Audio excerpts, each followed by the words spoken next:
Good evening all. Welcome back to Instant Spurs, episode 32. Hope everybody's keeping well. Big up to everybody. Please smash the like button, subscribe if you're new to the channel.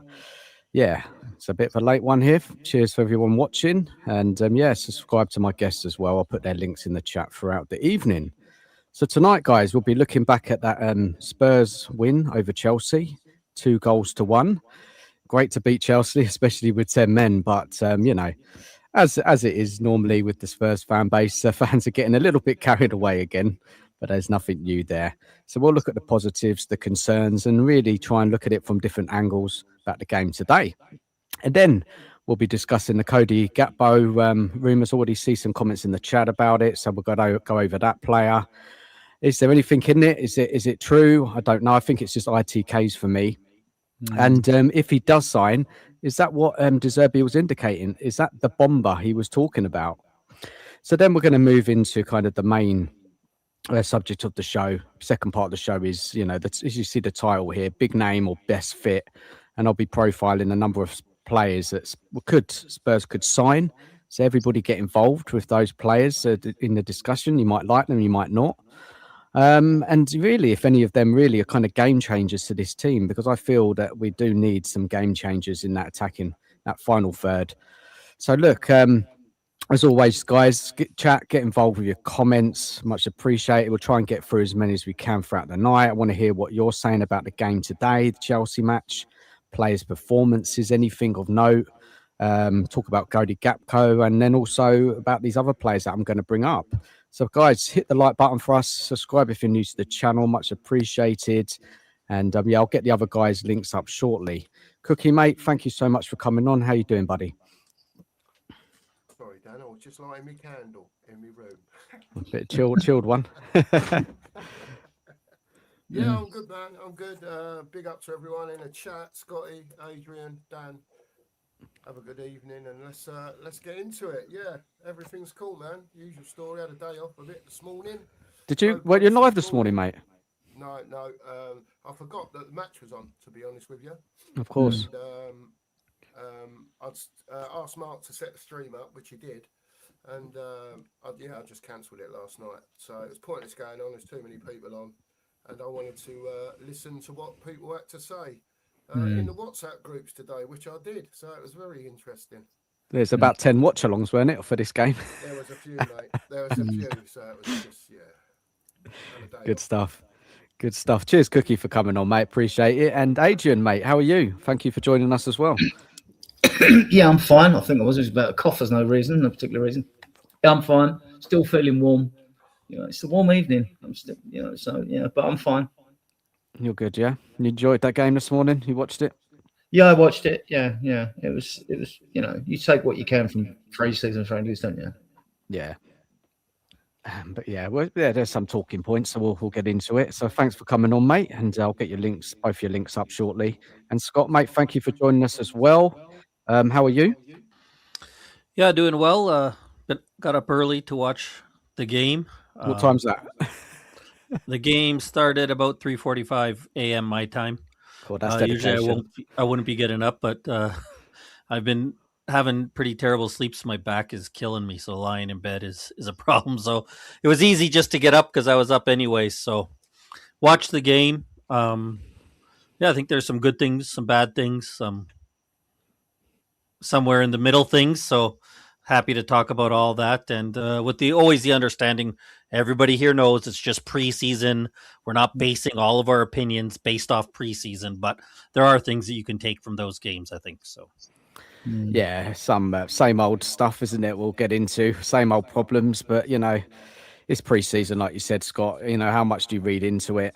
But we just do, isn't it? It's games. Playing Chelsea is always whatever it is, a friendly and not friendly, you always love beating Chelsea, whatever. But that Chelsea team was bloody hell. That was probably one of the worst Chelsea signs I've seen in my life. It was like the youth club, weren't it? But they had some good players playing, and they caused us some issues defensively, which we'll get into. But yeah, cheers, Scott, for coming on. Let's go to the chat and see who's in there with us tonight. Say a few hellos there. Let's go into the chat now. Guys in the chat, I can hear an echo. I know Cookie's had a nightmare with it the last week. If it's really bad, let us know in the chat. But I think it's a StreamYard or YouTube problem, guys. So yeah, a bit frustrating. I haven't streamed since I don't know now, last Saturday. So this is the first time I've been on live since then. So I've been on other people's channels. And Cookies, I know you've had probably had a nightmare with it, but hopefully it's not too bad audio wise. If it is, we'll try and do something. But I don't think there's a lot we can do. I'll message StreamYard about it after the show because this is crazy. Because every time I hear myself talk, I can hear myself repeating, so it's a bit annoying. But let's go to the chat. Big up to Daryl in the chat. How you doing, mate? 72 million for Gakpo. We ain't that stupid, are we? I mean, it's a crazy price, isn't it, for that player? And I don't think that's a bomber signing. I think he's a good player. He's a handy player. We're going to get into him a little bit more tonight. But 72 million is a bit mad. But this is the market these days, isn't it? He is Prem proven. His goals and assists the last 2 seasons. This is the going rate. So look, we'll go over it tonight. Big up to you, mate. Hope you're good.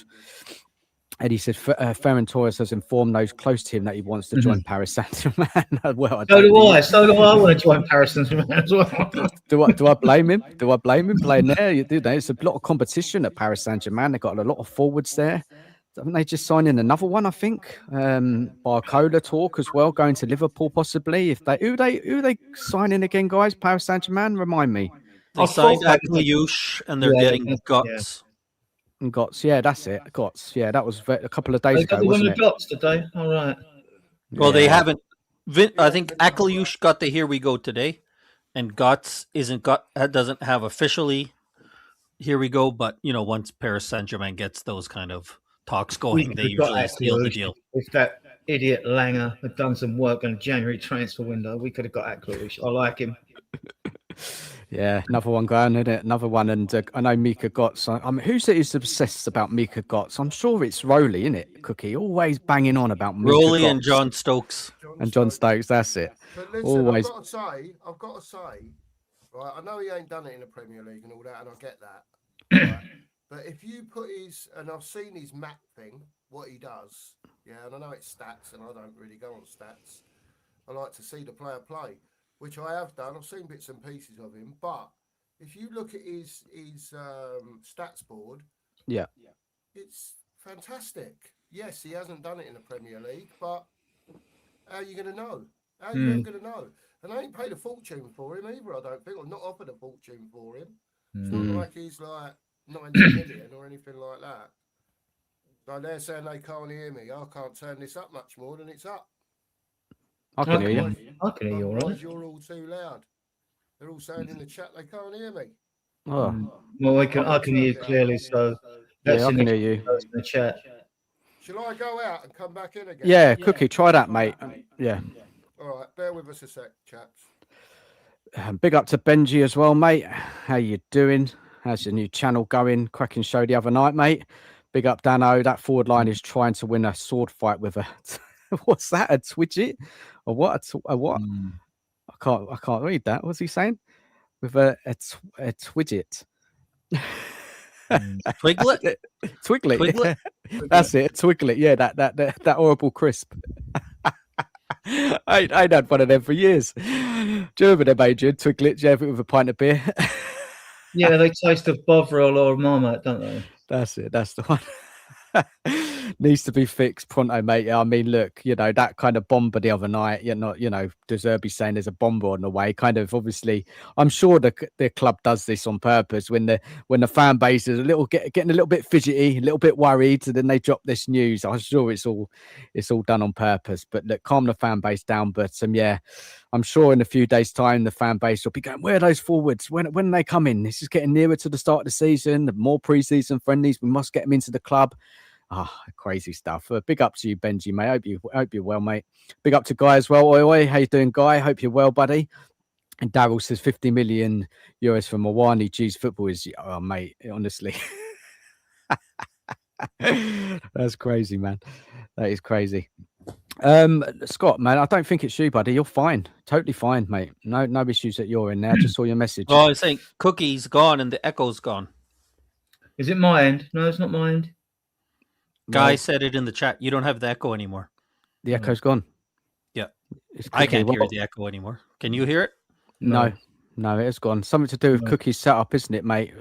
Cookie, come back in, try again, mate, because obviously I want you to come on the show tonight. And yeah, I know people might find it frustrating, but like, you know, hopefully We'll get people there. can We'll stand get it. through it. Yeah, Yeah, I'd Cookie, rather have come him back on. on. I wouldn't. Yeah, Cookie, come on. Don't let it put you off, buddy, mate. We'll just ride through it. And yeah, I'm gonna have a look into it tomorrow. I know you've got some people working on it as well. But yeah, we need to sort this out, man, because that's driving you mad. Big up to Liam in the chat as well. How you doing, Liam? Big up to Drula as well. How you doing, Drula? Big up Dan, big up, Cookie, Scott, Drula. Adrian, and chat. How you doing, Trula? Big up to Shorts 81. Evening, gents. Evening to you. We got Lisa here as well. Evening, Dan, Cookie, Scott, Adrian, and chat. Big up to you, Lisa. And we got Nige in the house as well. Big up, chaps and chat. Big up to you. Big up to Ronnie as well. Hello, Ronnie. How you doing? A few hellos in the chats. And Ronnie saying Gakpo. No. Very underwhelming. Very underwhelming. Well, this is the thing, isn't it? Because if that is the bomber De Zerbi is talking about, well, it's not really a bomber, is it? It's not really. When we talk about a bomber, we talk about a big signing that is really going to, like a Tonali was, I think. £100 million. I think that's a bomber. You know, that's bringing in a player who knows the Premier League, a top performing player, and will really transform our midfield. We need that in the attack. We need that in attack. A few hellos in the chats there. We got Mia in the chat as well. How you doing, Mia? Evening to you.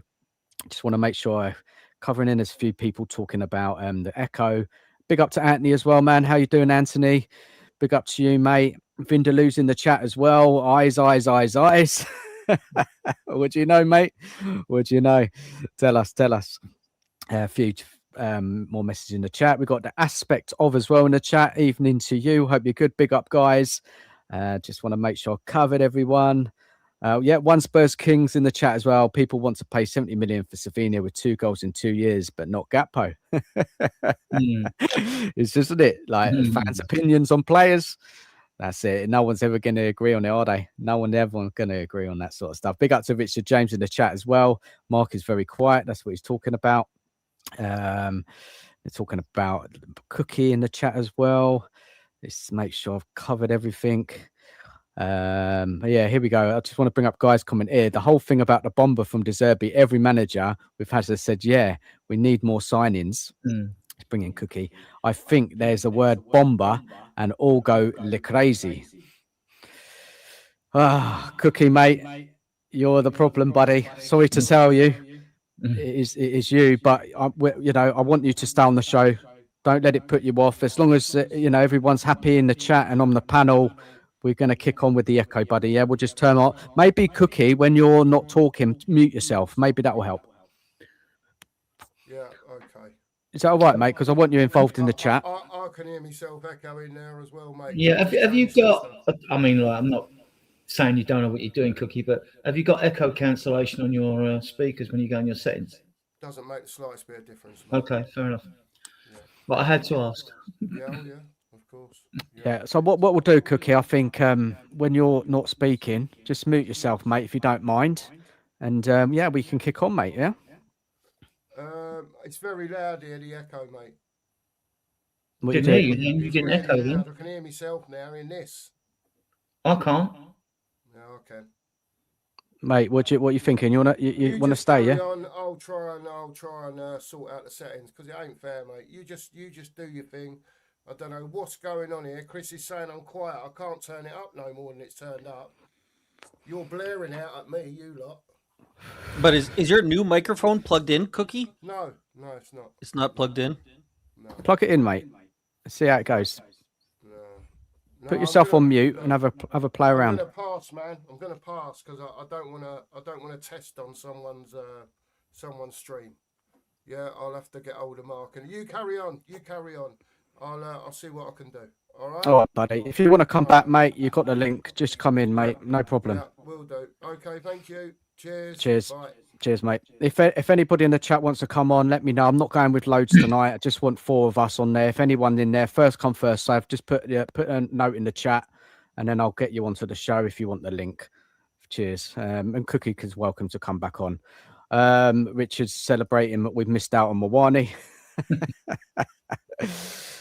Big up to Rob in the chat as well. Recruiting still has a way to go to. It's up and running better. leaving it till after the World Cup is giving room for others to dictate recruiting now. This is it. I think, Scott, you said that, didn't you? I think about that. And I think a few other content creators said that as well. Some other people on YouTube said, this is going to be a problem. I can't remember who it was. I'm sure there was someone in the chat. Rob, I know you said it. There's been a couple of others as well. Yeah, I was mentioning it the other day, just yesterday. I think it's when you get closer to the end of the window, it makes harder to make those deals that you want, right? Because sometimes we talk about there's reasons teams want to get their player out. So what ends up happening is at the end of the window, as we saw last year, we end up with a Mwani, someone who you don't necessarily want as your first choice, but is available because PSG just wants to move him. Rather, say then if we want to get Marmouche, and City says, well, we want to get somebody in, so you try to get it the last minute, then you're relying on so many other factors when you leave it to the last minute. So similar to I think what Rob is saying, but you have to rely so much more on other clubs and what their needs are, or other clubs who miss out on their players. They might get involved that they might not have got involved in before. So a lot more factors as you get close to the end of the window. Yeah, it gets tougher, I think. Some people say, well, there's more options available. I don't think so. We're getting the scraps. Aren't we, at the end of the window? Well, after everybody's done their business, brought in the new players, and then they're trying to shift them out. So, I mean, sometimes there might be the odd deal, which is fantastic, we can get. But I'd rather Spurs go in and get their targets. They know who they want. They're working on it. So we'll have to wait and see, guys. Hopefully not too long. Rolly, mate, I'm just sending you the link, buddy, and you can come on and join us. Just sending it to you now. Look, let's crack on. Yeah, let's crack on. I'll go with dipping in the chat. Situation. I might be wrong here. Yeah. But I know with YouTube, it prefers you if you're on Chrome, right? I do use Chrome most of the time, but I didn't realize I actually logged on here with Internet Explorer, right? So that can make a difference through your browser. So I wonder if Cookie knows that. If you tried getting on StreamYard using a different, it might help, it might not. It's just an idea, Yeah, I'm gonna ring him tomorrow and look into it, because this is crazy, man. It must be driving him up the wall, man. Because it's not good. It's not good. Yeah, we'll get onto it. Big up to just want to say hello to Chris in the chat as well. Big up to Chris, mate. How you doing, buddy? Hope you're good. Hope you're well. Spurs King is saying try headphones. Try that, Cookie, mate. Anything goes. Try with the headphones. It might be better. Because Scott, you had that, didn't you, when you came in? And then you put the headphones on and you were fine. Might be a simple solution as that, guys. Ghost in the chat. How you doing, Ghosted? How you doing? Hope you're good. Big up, gents. Look, let's crack on. Yeah, let's crack on. Big up to everyone watching. Smash the like button. Subscribe if you're new to the channel. Thank you very much. So let's go. Let's talk about this game today, this Chelsea match, and let's get into it. So look, are Spurs fans, judging the result rather than the performance today? Obviously, both things can be true, right? Brilliant result, but still plenty to improve. And are some supporters getting a little bit carried away after one pre-season win, and especially against the Chelsea, our rivals? It's always lovely to beat them, whatever kind of fixture it is. But look, guys, let's just start off there with a base performance, with a base question. Everyone in the chat as well. Were you impressed by the result or the performance or both? Let us know in the chat. Let's start off with Adrian. Big up, Rolly, as well, mate. Thanks for joining us. No worries, my man. Well, brief synopsis. I actually thought that they were better than us for 15 to 20 minutes, and then we got to grips with them. And then we dominated the first half. We got a deflected goal, but we dominated the first half. Second half, I mean, I've seen Danso do this before. He tries to let the ball go across his body. He's not that skillful player on the ball. He shouldn't do it. So he made an error. It was a bad error early in the game. I mean, obviously, they equalised when Bergvall lost the ball right on the edge of their penalty area and they broke away. And then the ball come over and Robertson, I don't know if it took a slight deflection in flight that deceived him, but I didn't think Robertson was that great today. And so they got the equaliser. For our second goal, Gray won the ball back twice, before he gets through to Donnelly and the ball comes onto the post and comes back and Richarlison was onside and puts it in the net. That's just a very quick synopsis of what I see. But, what do you, I mean, as fans, what do you expect, or what do you expect to get out of these games? To me, it's just, right, it's players improving their fitness, And when we've been sloppy, what it is to me is like you have to improve your mental alacrity if you haven't been playing games at such a fast pace. It's faster in real games than it is on a training ground. So you have to think that quick. You've got to be quick. And in the early games that we played, I thought we're a bit sloppy. A lot of the ball, and as usual, the front three was pants and didn't function really, So, but there were bright performances. I'll let the others talk onto it because I don't want to go cover the old game. Like, fair enough, mate. And Scott, what did you make of it? What did you make of the game today? Yeah, I mean, overall, I think you said it right. It's a good result. I thought it was a poor performance overall. I thought Chelsea was poor, but I mean, you're in Sydney playing preseason games, so I don't know if we expect much more than that. There was a few positives, a bunch of negatives, a bunch of concerns that you have because we're seeing the same thing that we've seen for a few years now with these players and the team in general. And when I see that and it continues into preseason and I don't see a solution, that's where I start to get concerned. But overall, I mean, hey, it's preseason. You get a win against Chelsea. You take that win every time. It's always nice to beat Chelsea.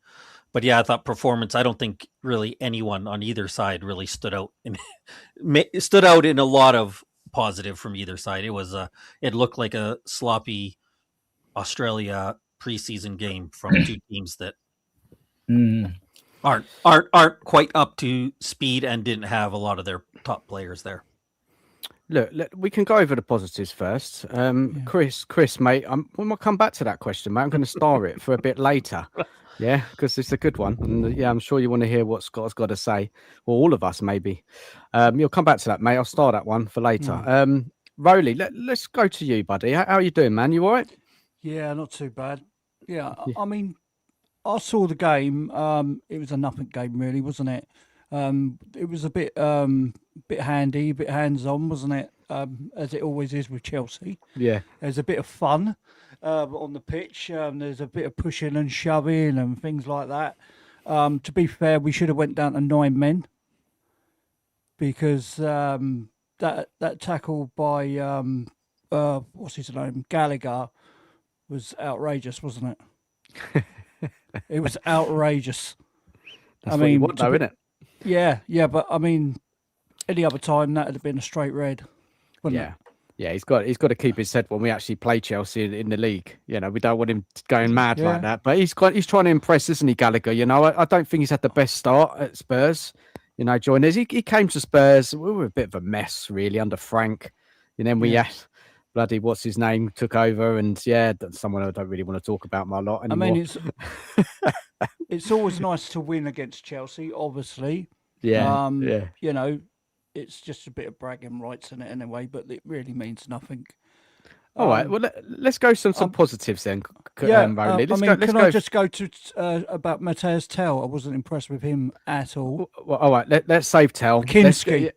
Kinski, I'm going to go to because that's the positive of the game. Yeah. He was outstanding again. Tell. Yeah, he made four good saves.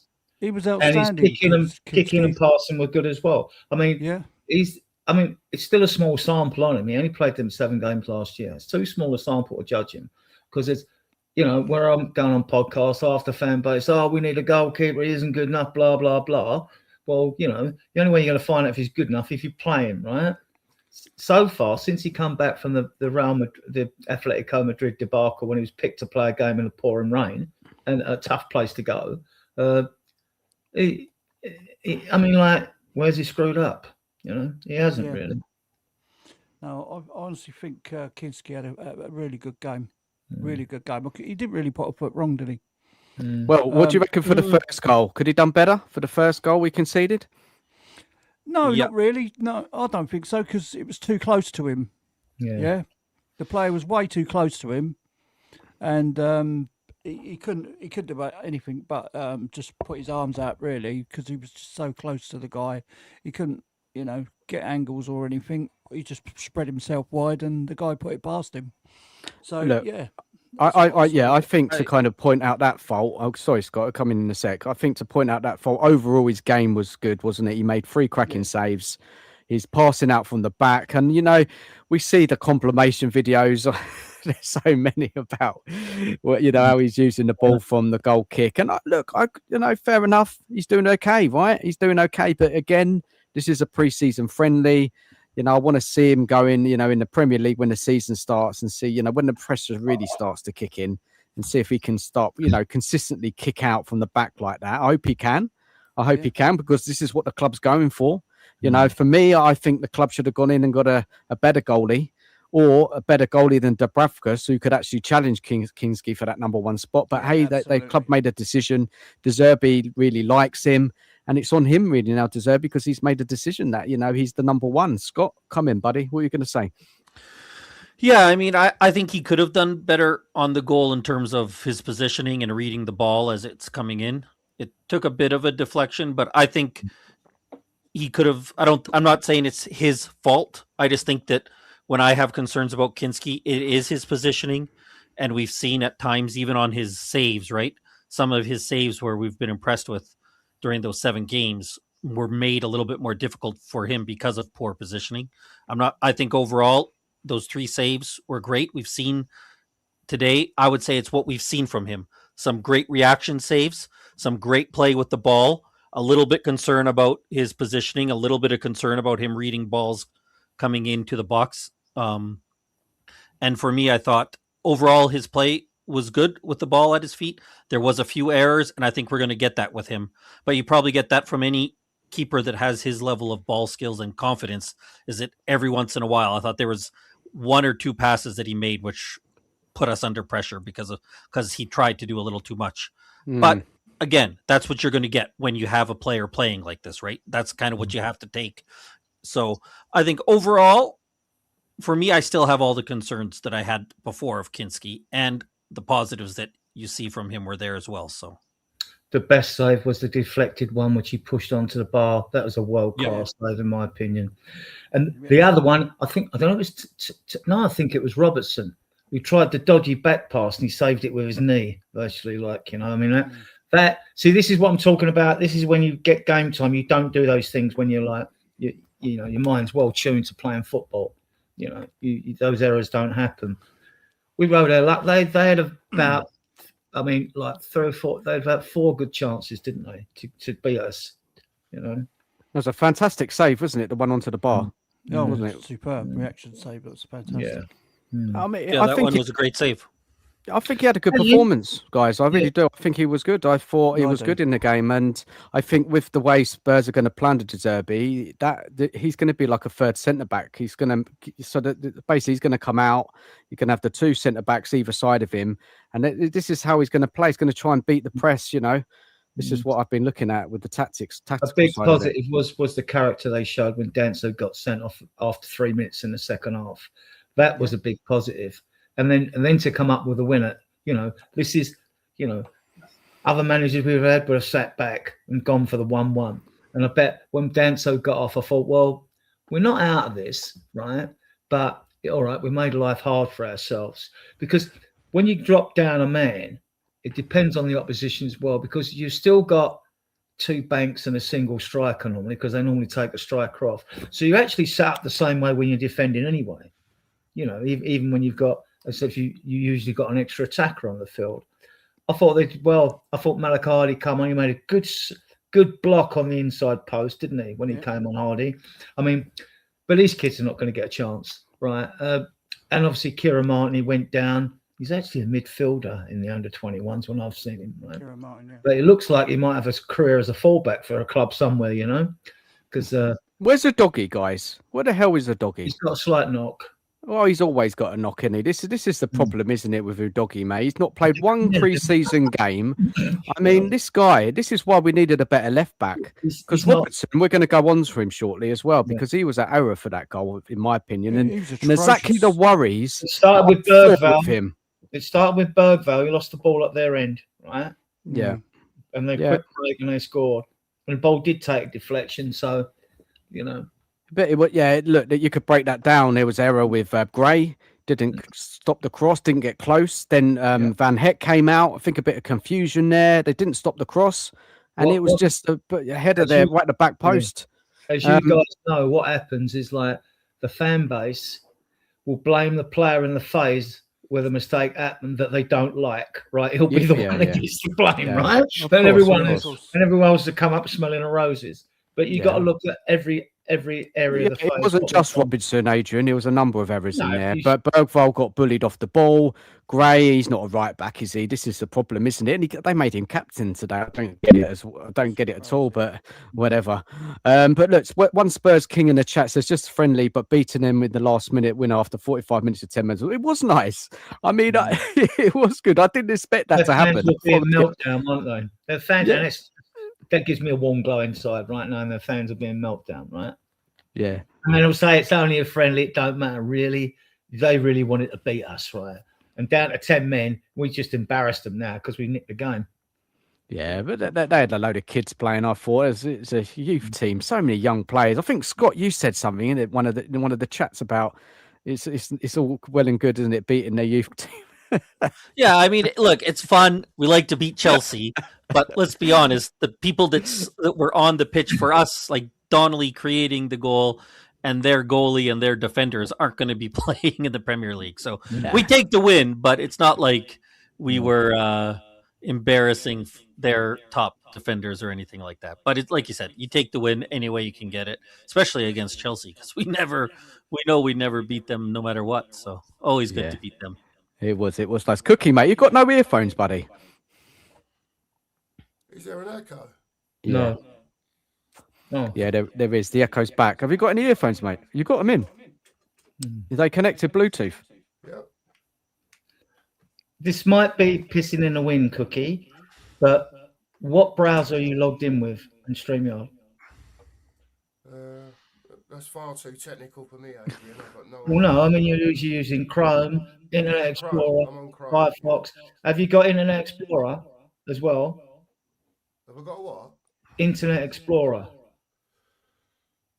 You mean Edge? Edge, yeah, whatever. Yeah, it's Edge now, isn't it? Yeah, I've tried logging in on different browsers as well, Adrian, to get. Okay, right. Fair enough. Good idea. Cookie. I was 2 hours on it with Danny Kay the other night after a show. Yeah, Cookie, mate. Just stay on the show. We'll just mute you when you're not talking, mate, and then come in when you want. Yeah. Yep. Let me try muting you, Cookie, and see if the echoing stops. Right, is it stopped now? Yeah, it has. Yep. So, Cookie, just stay on, mate. And when you want to come in, just come in, mate. Yeah. You can unmute yourself. Yeah. All right. You all right with that? We've got Anthony in now. He's going to come on and talk to us about. You got to unmute him. Robinson. You got to unmute him, Dan. I have to unmute him. Yeah. Let me try it. Yeah, I'm going to try and keep working on this, Dan, because I've got my own show to do tomorrow, and I don't want to be echoing to everyone. All right, buddy.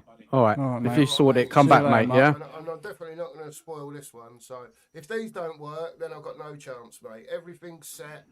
You're not echoing there, though. You don't echo, mate. When you come on, you don't echo. So I can hear myself echo, and I think other people can as well. Yeah, so it's a strange one, isn't it? Sorry, mate. Yeah, sorry about that, man. It's terrible, man. We'll have to sort it out.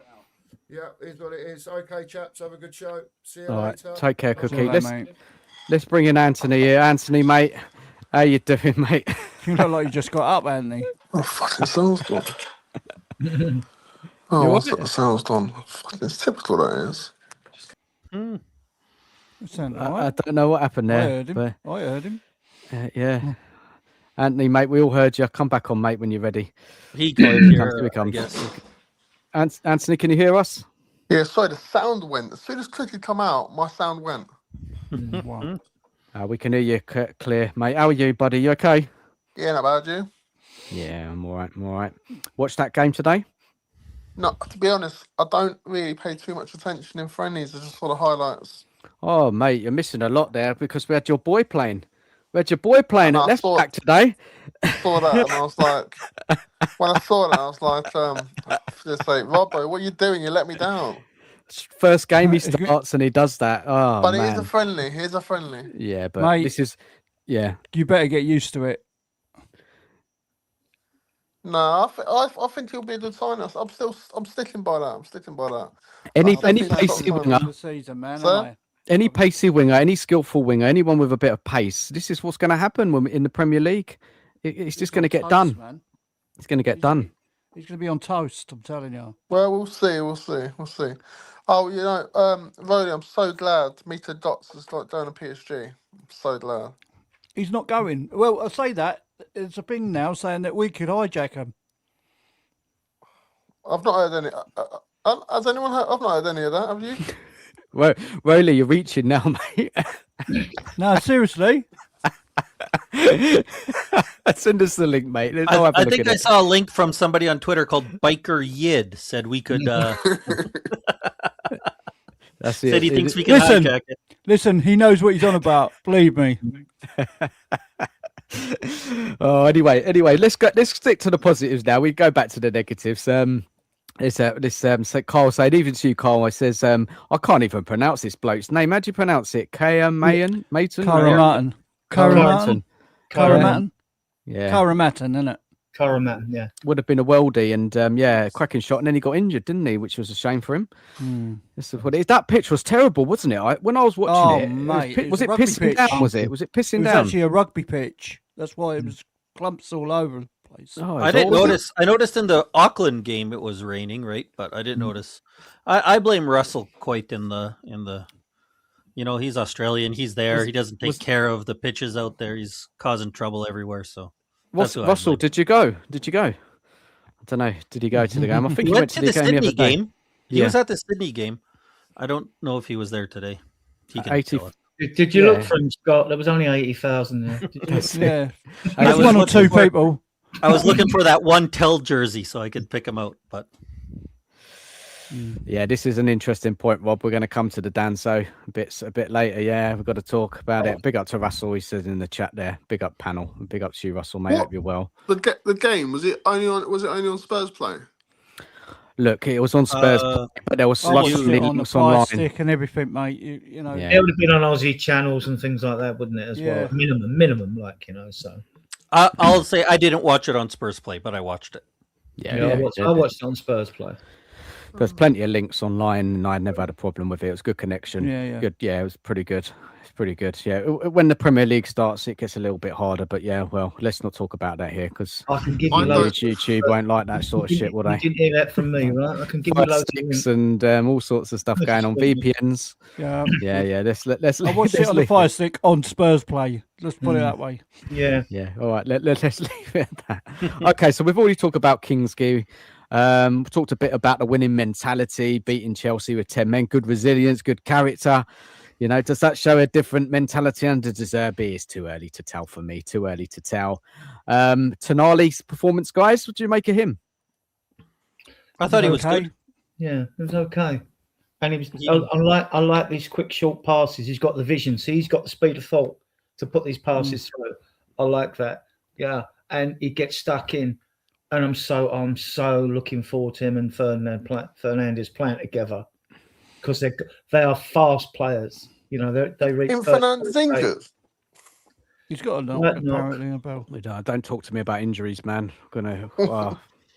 Yeah, and for his goal, what I liked is, it took a deflection, fair enough, but he came in, he found space so that Solomon could find him with the ball, and the shot he took was a quality shot on net because we saw somebody else who got the ball in a similar position and put it into outer space when he had the same shot.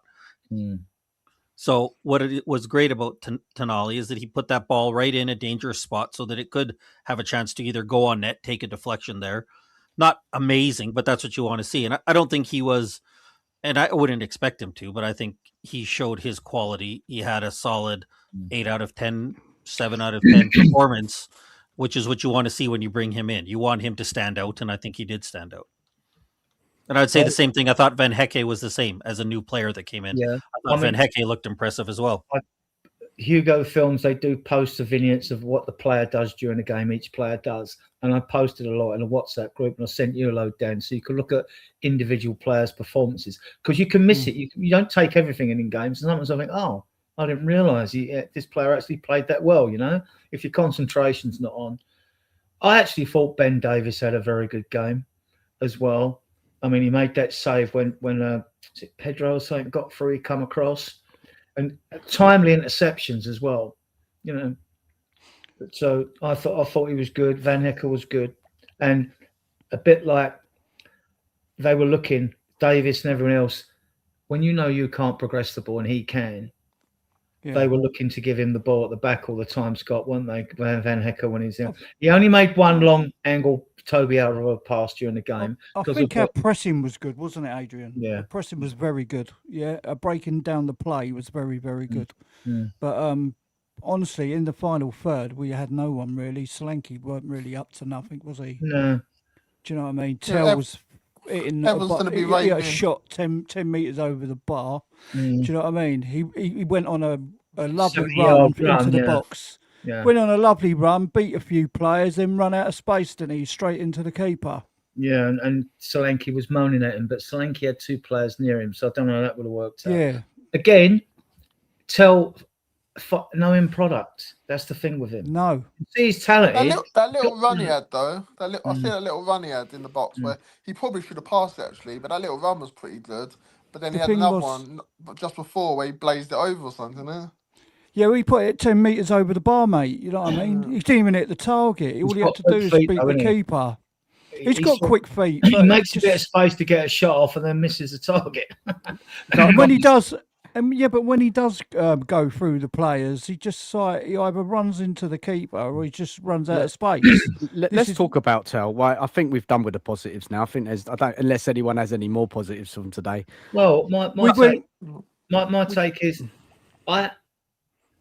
I'm not going to get in a ring with Therpy. He's a coach. I'm just a fan. I'm not a coach or nothing, you know. So just watched a lot of football over decades, but. Therpy says he's a left winger. He's not a left winger. He's an inside forward. And it's not going to happen in the next 3 games we've got in the pre-season. But if we'd have had 2 left wingers, right, or if Mikey Moore or Lucas William Barnett were going to play these games on the left, I'd have liked to have seen Tel through the middle, like he was at Leeds when he scored, like he was for the French under-21s, like he was at Bayern Munich before Kane pushed him out. You know, I'd like to see what he could do. Because he's quick, he's got quick feet, and you know we've raved about Krupi 13 goals for a teenager. I look at the players in style. Krupi's got the goals. That's the only difference. And I wonder if Tel could do that job through the middle. He might not. I've seen Tel in the middle, and I know he's had a couple of good games, but he's also had some poor games in the middle as well. More poor games than good games. Yeah, under what manager? Guys, let's talk about Tel and everyone in the chat get involved with this one because there's been a lot of talk about Tel. He's had a lot of game time in his pre-season. He's got 1 goal, 1 free kick. I mean, for me, Tel, he's been here a year and a half now, and I can't really see much change in his performance. Look, for me, Tel, he looks good on the ball, right? He's got a good first touch. He's got a bit of skill. But whenever it gets to the final third or, you know, the most important part, he just either wastes his chance or it's so frustrating as a player. He always works hard, got a positive attitude. But, I mean, I don't know why people, and there are many fans who like Tel, for each to their own. Everybody rates players differently. I don't know what people are seeing in him to make you think that he's suddenly going to really kind of, you know, suddenly become a better player. We need output in this team. This is the thing. He's not getting much output. He hasn't scored many goals. I don't know if anyone knows in the chat or on the panel what's his goal since he's come to the club and assists. I don't think it's much. He's only got about 2 goals, hasn't he? Well, it's more than that. He had 4 goals in the Premier League last year and 2 goals the year before. Scored a goal against Man United to get us a draw, didn't he? In the league. Yeah. He scored in Europe, and he's took a penalty in Europe as well. I know that. I can't remember against the teams now. He has scored some worldies, hasn't he? I get that. He scored some worldies, and then there'll be the whole thing that, you know, he's kind of in and out the side. There's no consistency. He doesn't actually be given that left role for more than 2 or 3 games, and then he's out the side. Development at Spurs, well, it's not development. He's 21, isn't he? 21, Tel, right? Isn't that right? 21. Yeah, he's been around football. We played Bayern Munich, Champions League, big games. He's not. I don't see him as a kind of, you know, he should be ready now, right? He should be ready to deliver when he plays. But good. Look, people may think, well, under Therpy, he may explode next season. I mean, we're so desperate, aren't we, really, for somebody to step up and score goals for us? Everyone's saying, oh, De Zerbi's going to make him a better player. De Zerbi's not a bloody magician, you know? He ain't a magician. It's up to Tell. He's got a name like a magician, though, hasn't he? De Zerbi. Yeah, but like, I mean, he's not a magician. He can't make a silk post sail ears. Sails here. You know what I mean? It's just crap, man. Rowley, and me, also Tell is a perfect example of if he played for Fulham, if he played for West Ham, and we said you're going to buy him for 40 million, our fans would lose their mind. He's not good enough. He's nowhere he's good enough. But because he puts on a Spurs shirt, there's people in our fan base that will support him no matter what. And that's what I think it is. If he played for any other club other than Spurs, nobody would rate him because he isn't that good. He shows all the time. Like every time you talk about him, like we all have said, he makes the wrong decision every time he gets there. Whether it's a poor shot, whether it's not making the pass because he doesn't see it. Like Rowley said, he ran himself.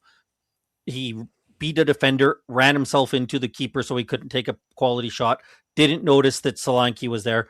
I do agree with Adrian. There was a couple of players around Solanke. Solanke's probably angry because he doesn't ever recognize when there's anyone around him because he's the worst player I think I've seen in terms of getting into open space. His ability to stand next to defenders is amazing. I think Tony take antibiotics because I think he's got a touch of leukomoritis. You know, I mean, because like Mora was another one that we're always going to remember his hat trick, aren't we, against Ajax? But he was another one that you thought your heart went out to him because you're thinking like you've got all this, but he was a head down merchant. He didn't look up at all, Mora, did he? But he got goals though, didn't he? At least he scored more. He scored more goals, didn't he? Nor did Aaron Lennon. He never looked up when he had the ball. Aaron Lennon was better than much better. He never, yeah, but he never scored that many goals. Lennon, great little winger. A little quick story on Lennon, right? He turned around and said, when I was at the club, he said, I always had two people marking me, like, the crowd in here marked me or more. But he said, when Gareth Bale came, that all changed. See, he drew a foul. And I'm wondering if De Zerbi sorts this front. We may go into the season with the two strikers we've got, right? If Tell don't play through the middle. But, if De Zerbi can work some magic on the wings, because I know Decky's been smashing balls with his left and right foot. He ain't far away. Neither's Kudas. We may talk in a maximum probably. Let's hope so, mate. I'm worried about Kudas. Season. Decky might even be ready to start the season then, but whether they'll risk him for a while, who knows? We're going to talk about our injury-prone players a bit later, to be honest, because it's just the same old rubbish, isn't it? Chris in the chat says Sean Butler thought Tell was balling, best outfield player we had apparently.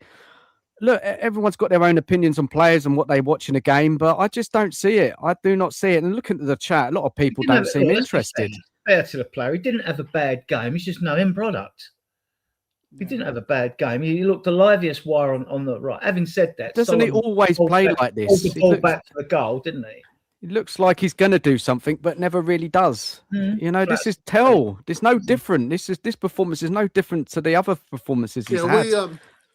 He gets us on our feet, but we soon sit down quick enough, don't we? Because there's nothing happens after. I like Tommy G's comment at 10:51. What did he say? Not Tell. Waste of my time. Go and make a cup of tea. Be right back. That's just superb.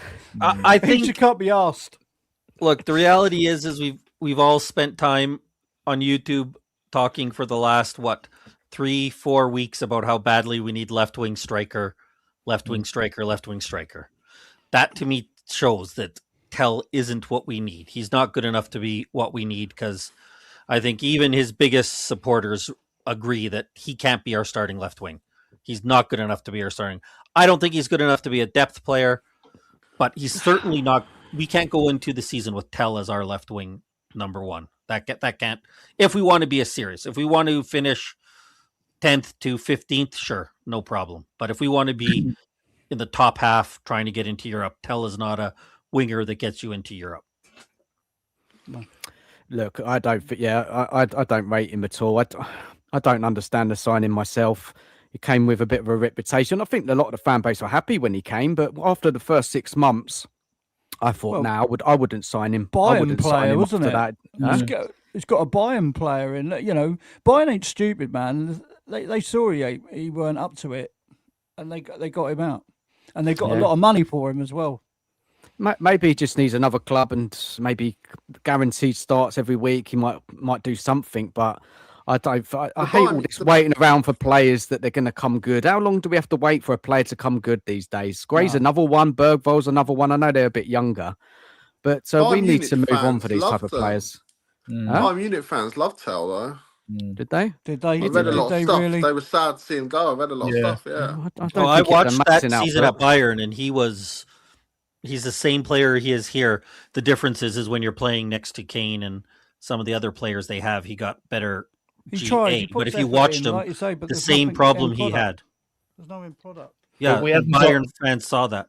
The problem we have is until we know what the final squad will be, and we've got 30 days left in the window, but 8 of those days from the 22nd go into the season. You want a squad, you want your players in before then, and Senesi and that lot back. I think he's at the training ground.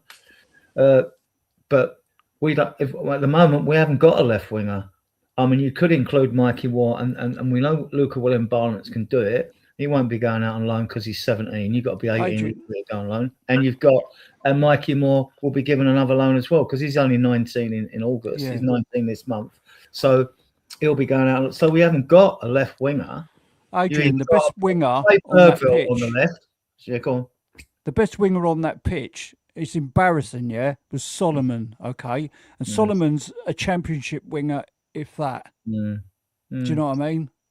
He outshone all the wingers on that pitch. He got an assist, didn't he? He got the assist for the goal. Sean Rowley, what do you mean Sean? I didn't see him do a lot. He did set up the goal, fair enough. Well, Solomon, what else did he do, mate? I didn't see him much from him. I know he set up the goal. He was beating the man. He was beating the man all the time. But wasn't the goal?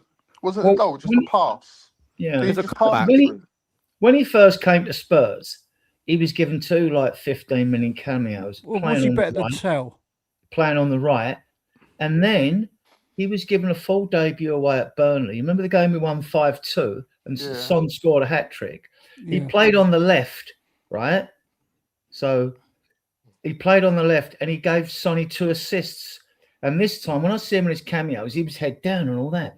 But when he was at Burnley, he was looking up. I thought, I don't know, you've got vision, guy. I mean, you might be half decent. And then, no more for him, he's done the tours. We'll probably get 5 mil from him. We didn't cost us nothing, and he'll be gone. Yeah, he'll be gone. Solomon will be gone. I agree with Rowley. I'm not saying Solomon was good, but the bar for who was the best winger out there was very, very, very low. And I think Solomon was certainly not any worse than Tell. So if you want to say they were both equally meh, but when he did make his pass, the one thing, yes, it was just a pass, but the one thing he did do, which most of our wingers don't do, is he waited instead of just kicking it into nobody. Like how many times have we seen guys on our wing get the ball, just cross it into absolutely nobody there?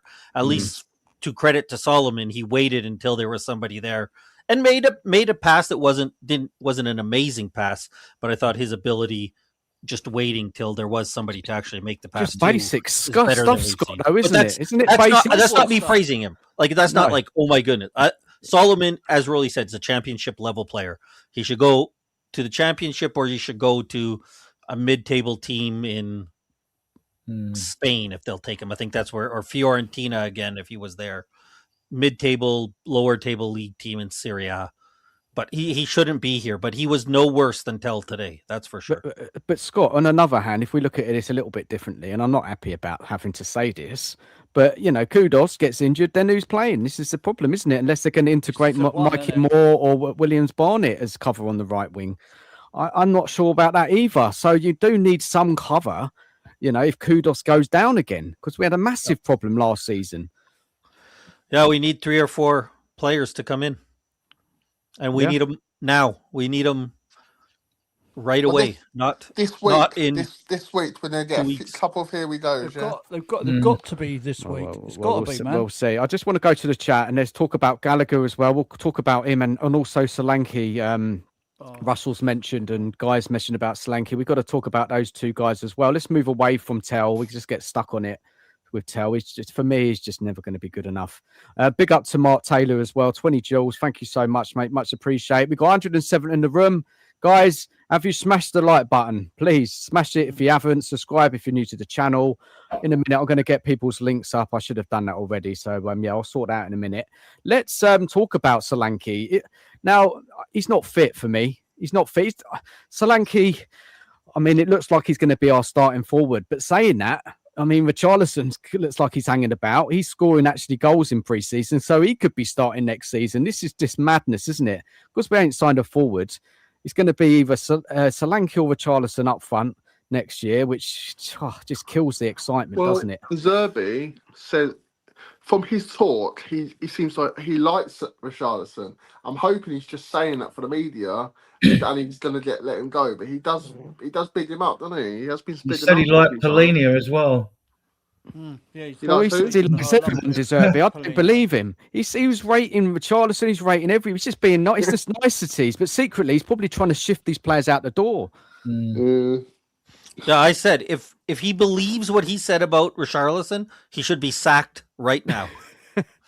That is a sackable offense if you believe that Richarlison's a good player. I know we want these two. I want three in, but I know we will get two in. Who they are, we can speculate over. But when I checked our next spend, I did it on AI, is 148 to 151 mil, right?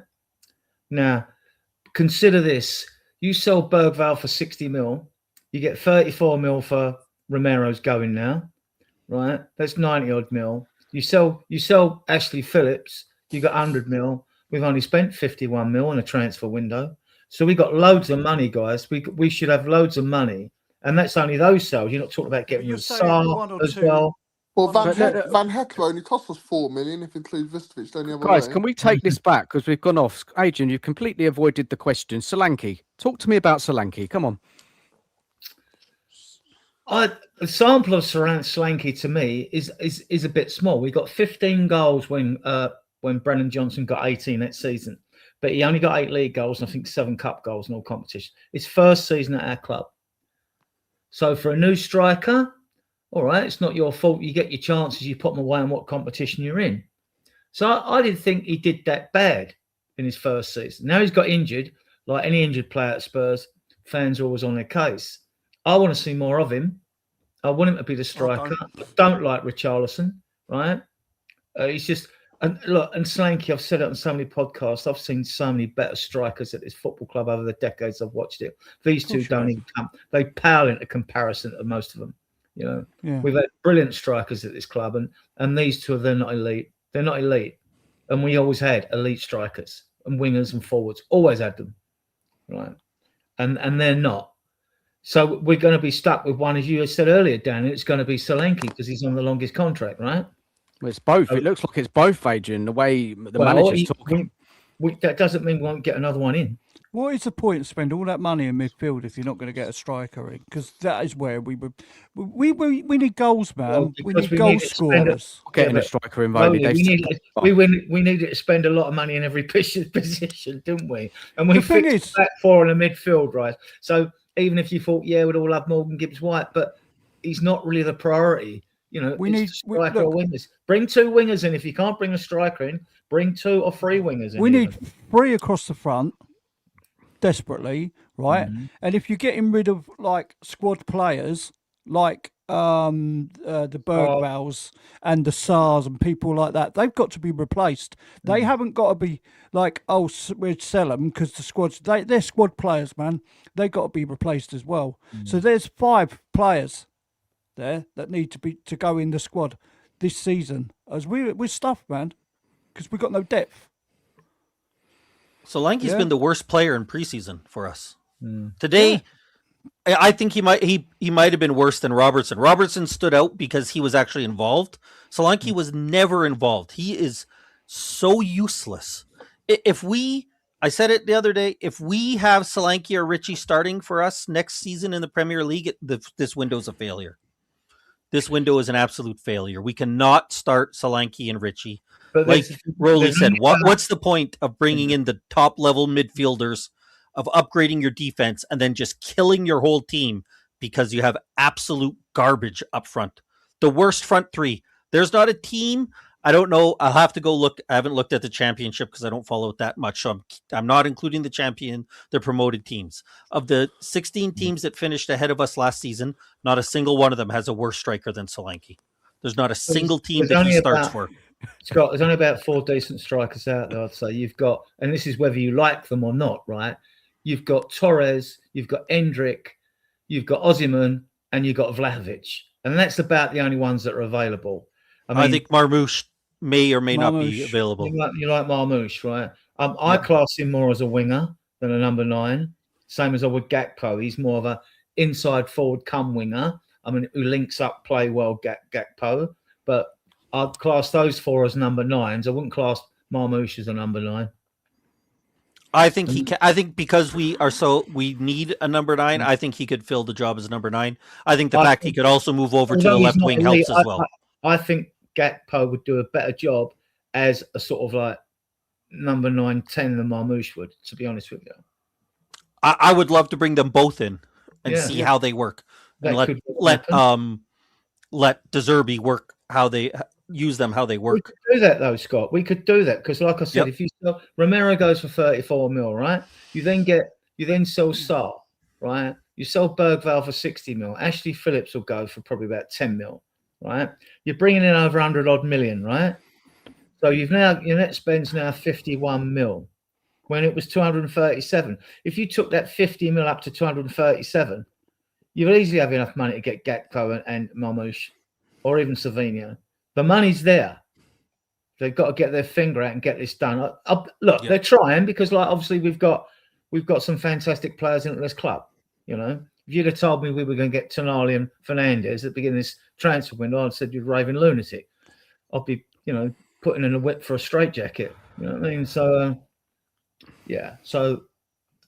but where are these strikers? Garassi's 30, 31 now. I would have taken him about 2 or 3 years ago. There's 2 young, good strikers, though. There's the one in Belgium, Tressoldi, and there's the other, the Kosovo one. Actually, one's 23, one's 21. But I think we can let's take a 30-year-old. Like, I would take, if Ollie Watkins is being sold, take Watkins, take Garassi, have him come in for 2 years and bring in, whether it's this year or another year. Like, I mean, I don't think we probably will, but if you bring in Endrick and a 30-year-old striker, then Endrick has a year to get used to the league, right? Because he's pretty young. His talent is amazing, right? His ceiling is amazing, but there's questions. He's only done it for a short period of time. So I think we could take those 30-year-old strikers, Adrian, as long as we have a plan on how to. Well, consider this, right? We could take Rashford. Now, there's all been talk, he won't come. Hang about, Rashford. Hang about. Lower your expectations, Barcelona don't want you after you won a league with them last season. Real Madrid don't want you. Isn't that a worry, though, isn't it, Adrian? Teams don't want him because he did have output at Barcelona last season. So why don't they want him? Well, I don't know that reason. PSG don't need him. Bayern Munich don't need him. So now you're looking at, he had a loan at Villa, right? And he wants elite football with a club. Well, Chelsea don't want you. Arsenal don't want you. Well, Arsenal might. You never know with Arsenal. They might, actually. I think they're looking for a winger if they're in for a matey. I can't believe there's people supporting hell on it. Good luck with that one. So he has, Rashford player can be good and have a lot of expectations, but he's going to have to lower his demands. And if Man United want 30, 40 million pound for a player who's on 325 grand a week, well then that's not happening, is it? It's just not happening. So he's don't want to come. I think Villa would take Rashford if Man United would pay half his wages. Villa would take him back. He did well for them in that. The issue Villa have got, Scott, is their turnover, their revenue stream compared to their wages is about 90%. That's what I mean. They need United to pay a big portion of his wages, right? They've got to sort their finances out, Villa. They've really got to sort them out. That's why I think they sold Tielemans, because they need to sort their finances out. No, I agree. I'm just saying, as a player, they would like to have him back, but the finances don't work, as you say, because he would do a job for us. I don't know about the background with him. There's rumours with him. He might have had issues. Does he work hard enough, though? Does he press well? I don't think he's a bit of a luxury player, isn't he, Rashford? Does he really fit what De Zerbi wants to do? He come out at the beginning. he said, "I don't want to go to Tottenham Hotspur." Yeah, he did say that. Yeah, or it's reported that he said that. Where's that? Where'd you hear that? It was end of last season, wasn't it? I mean, we were looking at him, and he was still abroad, and like he said, "Well, Tottenham Hotspur, want you? No, I don't want to go there." Fair enough. If someone who don't want to go to your club, you can't make them, and I don't want them. The problem is Rashford. I don't know what people think in the chat or on the panel, but yes, he's got the output. He doesn't press. He doesn't work hard. This is the thing. He is a luxury player.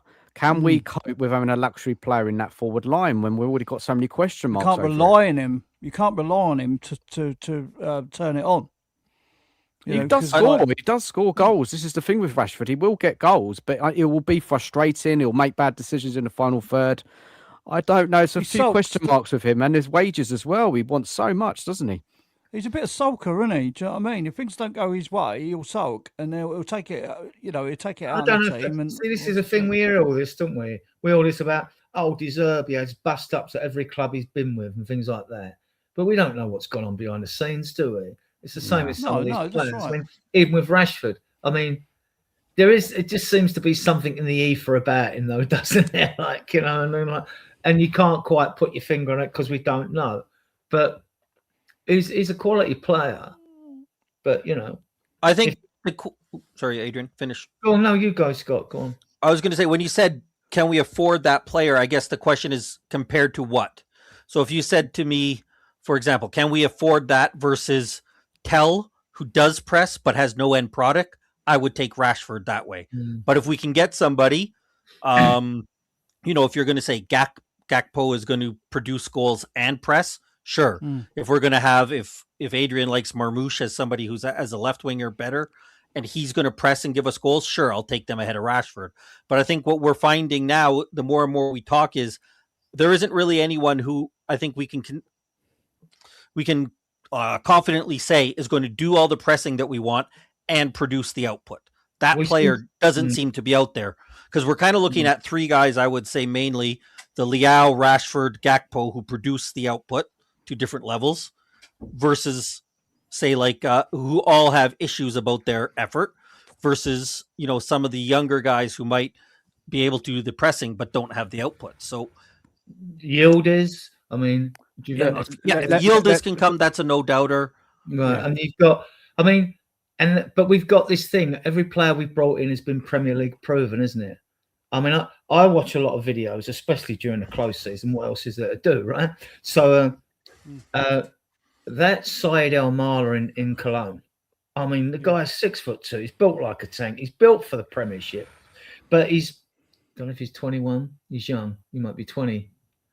And the other kid at Real Betis, Abde Ezazulu, he bangs in goals. I mean, guys, go and watch these players. Adrian, let's wrap up the Chelsea game and let's move on to some players, right? Okay. Let's move on. I just want to, because I'm going to go over some players. Danny, big up to you, Danny. James, mate, if you want to come on, just put me a message. I'll send you the link. No problems, buddy, if you want to come on. Let's go to the chat and read out some questions before we move on to the next part of the show and move on to some of these players. Because, and talk about this potential bomber. Yeah, I think unless anyone's got anything else to say about the Chelsea game on the panel. It's a bit meh. That's all I can say, isn't it? Let's just go to the chat and just see if anyone's put up any interesting comments. Big up box office. I can't sit here listening to crap. Don't know what he's talking about. We're talking sense, mate. That's what we are. We're talking sense. Big up box office. Jeff, evening to you. Can't imagine De Zerbi wanting Leo and Rashford, not because of ability, but because of the work ethic, which De Zerbi. That's a good point, Jeff. I think that is it. They know what they want. He knows what they want. They've spoken. There's a plan. We all saw or read the interview with De Zerbi the other day, right? Been planning since mid-March. We just don't know. We're just not 100% sure who they're talking about in that forward line, right? He says, I would 100% take either. I just don't know if De Zerbi would.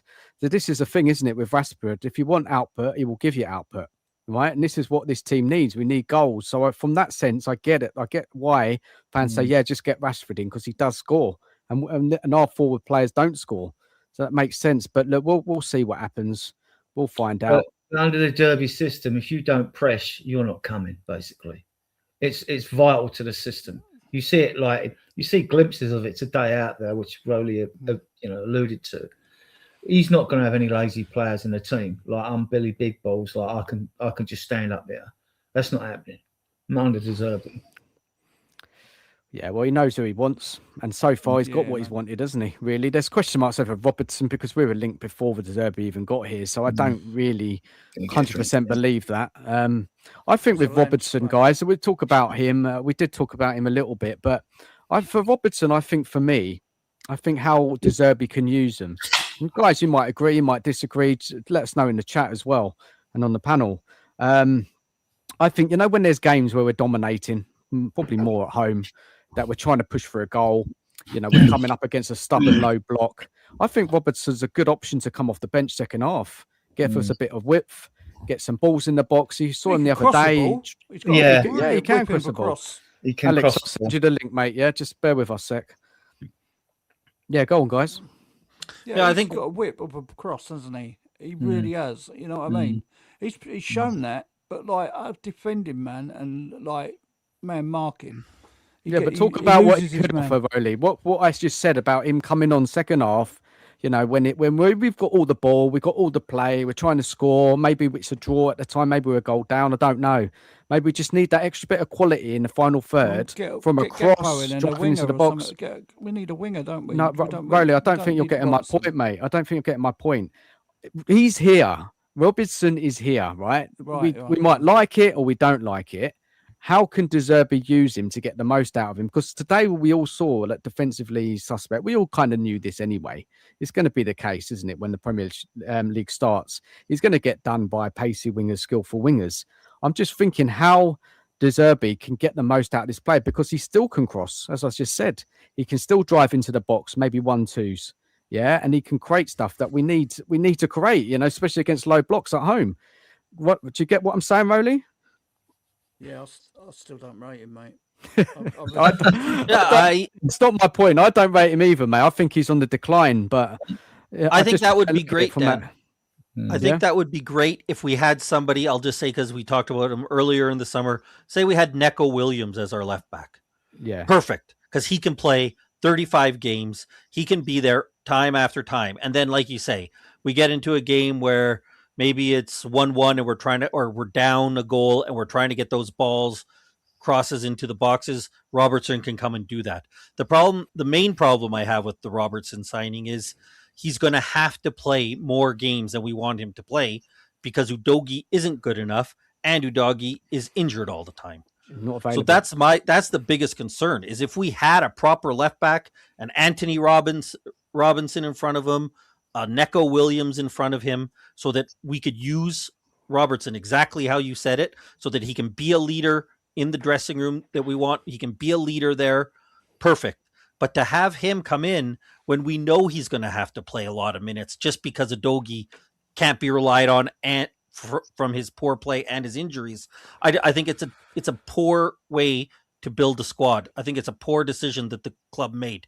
Anthony, you're right. Robertson playing that role, perfect. But we don't have the player in front of him that allows him to play that. Scott, even today, right? I've been watching De Zerbi's system and getting a grasp of it. And you even see today, even though it was like a mid, well, it wasn't really a mid-bulk. It was a midfield position, which our two centre-backs were taken up. We had two. We had two at the back and four in front of them. And at times we got three. So when he's attacking, I don't think he's too concerned about Porro getting forward and being maybe, he says he's the best right back in the world. But Porro getting forward or Robinson or whoever's playing or Udogie getting forward, I don't think he's worried about that. I don't think because his football philosophy is going to be more attack-based. I agree that he's not worried when they're going forward. The problem is we're not going to be able to be going forward all the time. And as Rowley points out, Robertson gets walked past with ease. He's a statue out there at this stage. And we can't have that, right? Especially not when we're in games against top opposition where we're going to be on our back foot. It's a problem. It's a problem. I'm going to bring in Box Office here. Big up, Box Office. Hope you're good, man. I don't know who you're talking to in the chat. Who's talking crap, mate? But I'm sure you'll enlighten us. Robertson, mate. Let's start off with him. we all could. Well, not everyone, but a lot of the fan base kind of foresee this type of issue got done by What's that player's name who played for Chelsea? What's that winger's called? Esteval. Done him. And that's going to happen all next season if he's to start in left back. Box office. What do you reckon, mate? Yeah, he got absolutely. I can't think of a good word to say. Yeah, he got done. He got done for that goal. I wasn't really impressed with him, to be honest. From what I saw from the highlights, I've got to be honest, because this is it is just a friendly at the end of the day. So I do think that's why I say he's like what is it I said in my video on the best worst bang average top 5? Brussels sprouts. He's like Brussels sprouts. Yeah, like he's good for you, but you're gonna only find that out maybe later on in the season, because Brussels sprouts. You don't like the taste of it. You just don't like it. You just really do not like it. But it's good for you. I like Brussels sprouts. You like the taste that you don't like the taste of it, but you know that if you keep on eating it, it's very good for you, healthy wise, and that's what it gives me the shits, mate. It gives me the shits. It'll end up being maybe a good one later on, because he might be good for the youngsters. Maybe, I don't know. You know what I mean? What we doing here? It's rubbish. Listen, I'm just putting an analogy out there. You get what I'm saying? He gives me the shits. That's what he gives me. I wasn't saying that. That's your words, Willie, not my words. I didn't mean it like that. Anyway, but my point is, though, yeah, right. I can see what they brought him in for, but there is a concern about him defensively, because that wasn't good. But then maybe it's a doubt of fitness, and I can't really take too much from pre-season games, because for goodness sake, Archie Gray's bloody captain, for goodness sake. What are we doing here? You get what I'm saying? Yeah, talk to us about that, mate. What's all that about? He made two challenges which led to the second goal today, Gray. But Adrian, I'm only going to take serious. Okay, if we're going to do this, then if he's a senior player, but if he's a senior player, then I'm gonna judge him on being a senior player then.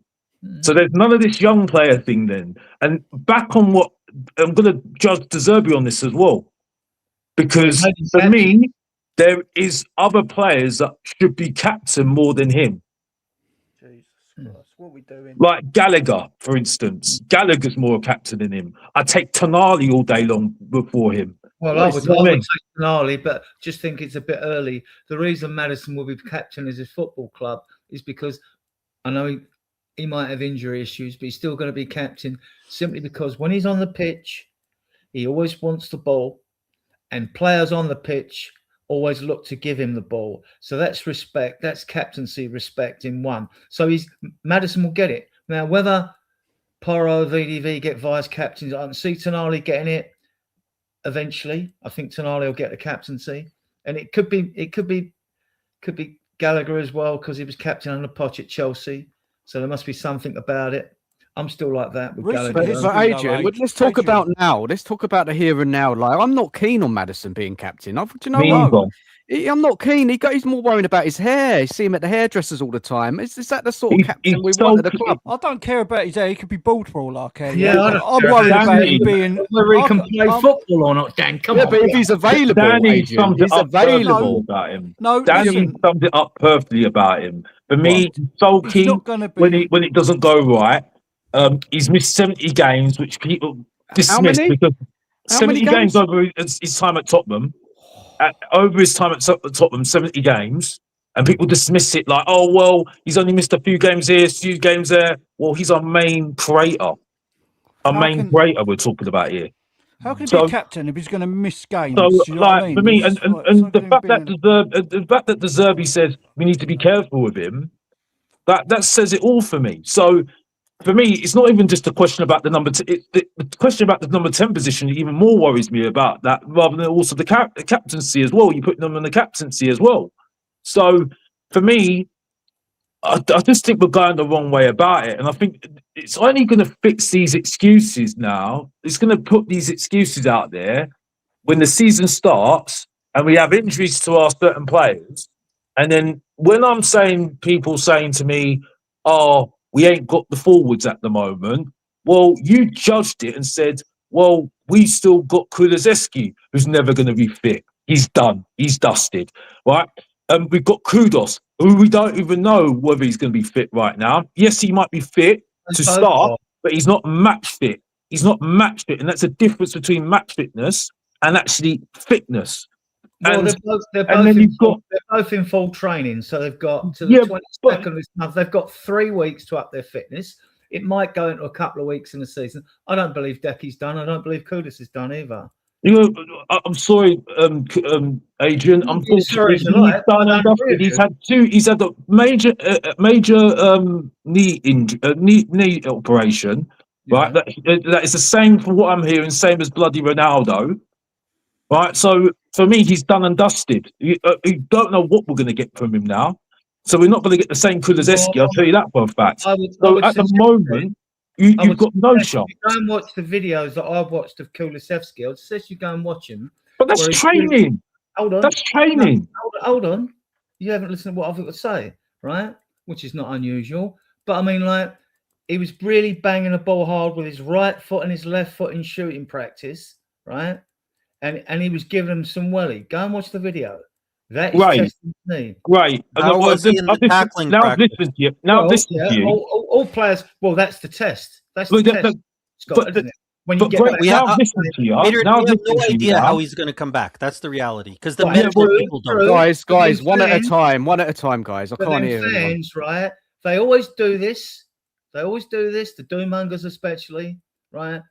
Oh, they always like pick the worst case scenario. Oh, the player's finished. Well, you don't know that. It's unfounded. Okay. So now the toxic positive now come out of your mouth. Now let's get back to what I was saying, because the reality is going to come back to bite you on this one, Adrian. Right? So that's just training. We all know that's training, because Darren Anderton did that a lot of the time, and look what happened to him. You know what I mean? He was a sick note. So it's not about negativity. Really? It's not about negativity. Really? I need evidence. And when he comes on, when he comes on in a real match, in the Premier League, when he's getting locked about, right, we'll see whether he's tough enough then. But at the moment, doing training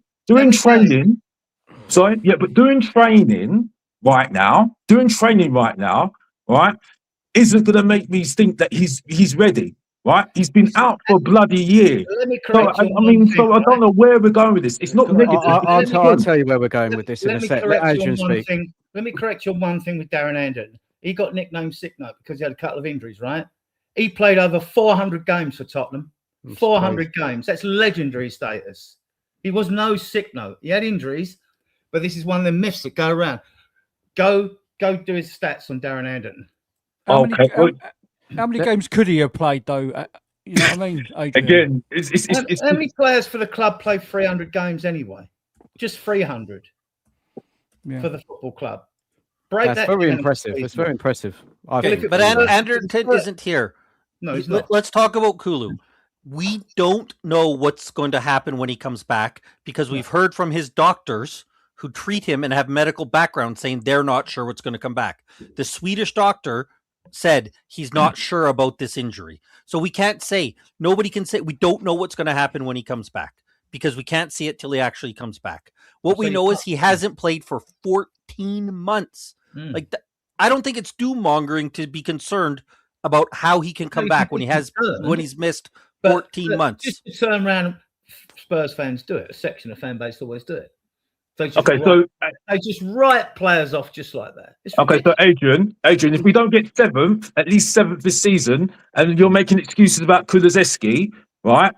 I don't want to hear it anymore, right? Because as far as I'm concerned, no. Because let's look at this right now, right? Because I'm getting people, Stelios, right, who I'm going to tell him straight to his face as well, because he knows this, comparing Diehards to Poch. So let's look at Poch's team, yeah? Because I've got Poch's team right in front of me right now, who started against West Ham. Let's have a look at this. Let's have a look at this, because I'm loving this. I'm absolutely loving this right now, yeah?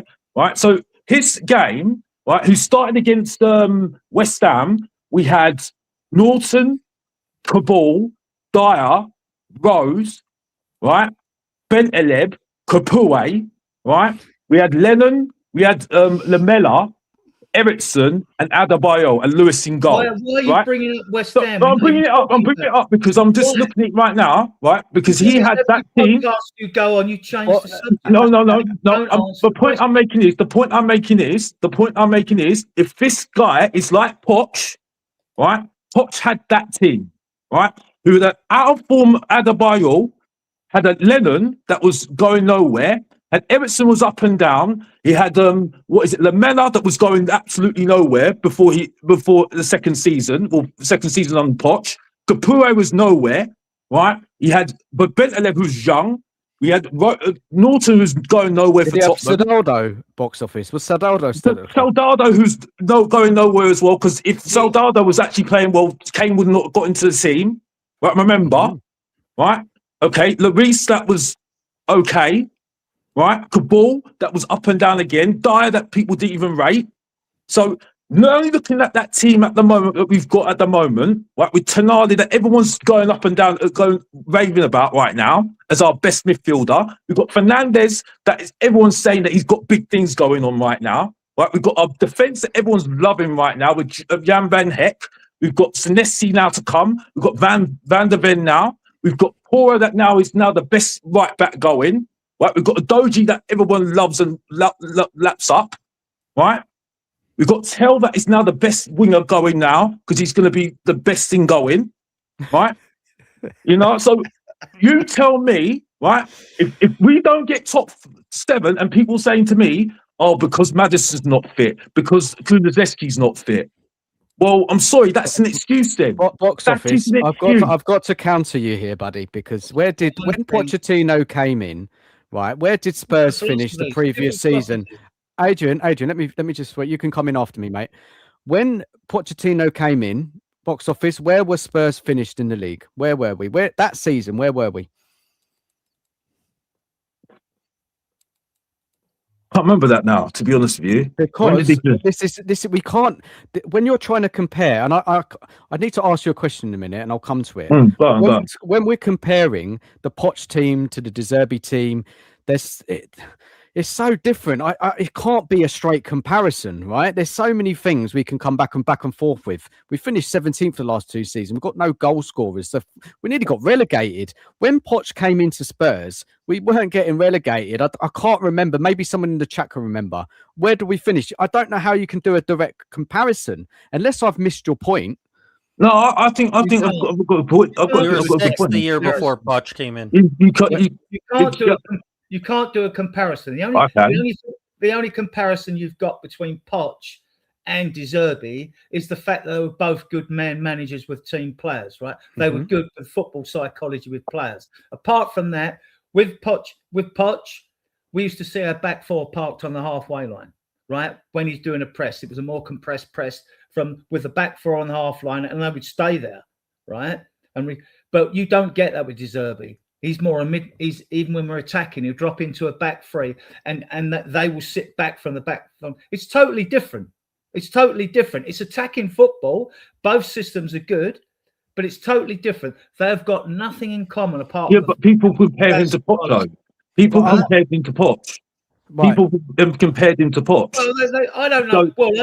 I can't speak for the mind for every Spurs fan out there. So that's my point. I'm saying at the moment that I think this is the better team what we've got at the moment in terms of the squad that we've got.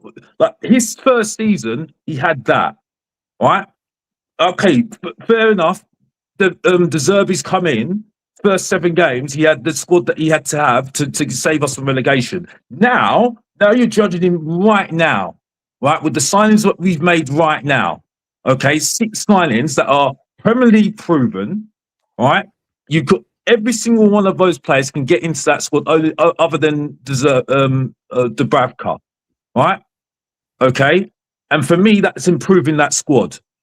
Right, so that squad should be enough to at least compete for that top 7, at least, even with Richarlison and Solanke up front. And I'm not saying because at the end of the day, right, Adebayo back then and Soldado were not doing nothing at Tottenham that time. And Harry Kane was nowhere to be seen. He was a bench player. Where are you going? Kane scored 24 goals. Or what? No, he didn't. No, but he only scored 24 goals. No, he didn't even get on the pitch, for goodness sake, until halfway through the season. What's your point? What? In Poch's first year? His first year, he didn't get into the team for the first half of the season or something like that. I think he only got in like that Aston Villa game. Yeah, he didn't start the season. You're right. He didn't start the season. He was never. It was about Soldado and bloody Adebayo. That's my point, Adrian. It worked out. They couldn't do what he wanted. Me on. But my point is, though, because I know you don't like me. Don't really give a monkeys, right? There's no need to get a dig in there. But my point is, though, no, because he's having digs, and I don't know why he's having a dig for. What's the dig? My point is, though. My point is that's my point. That is my point.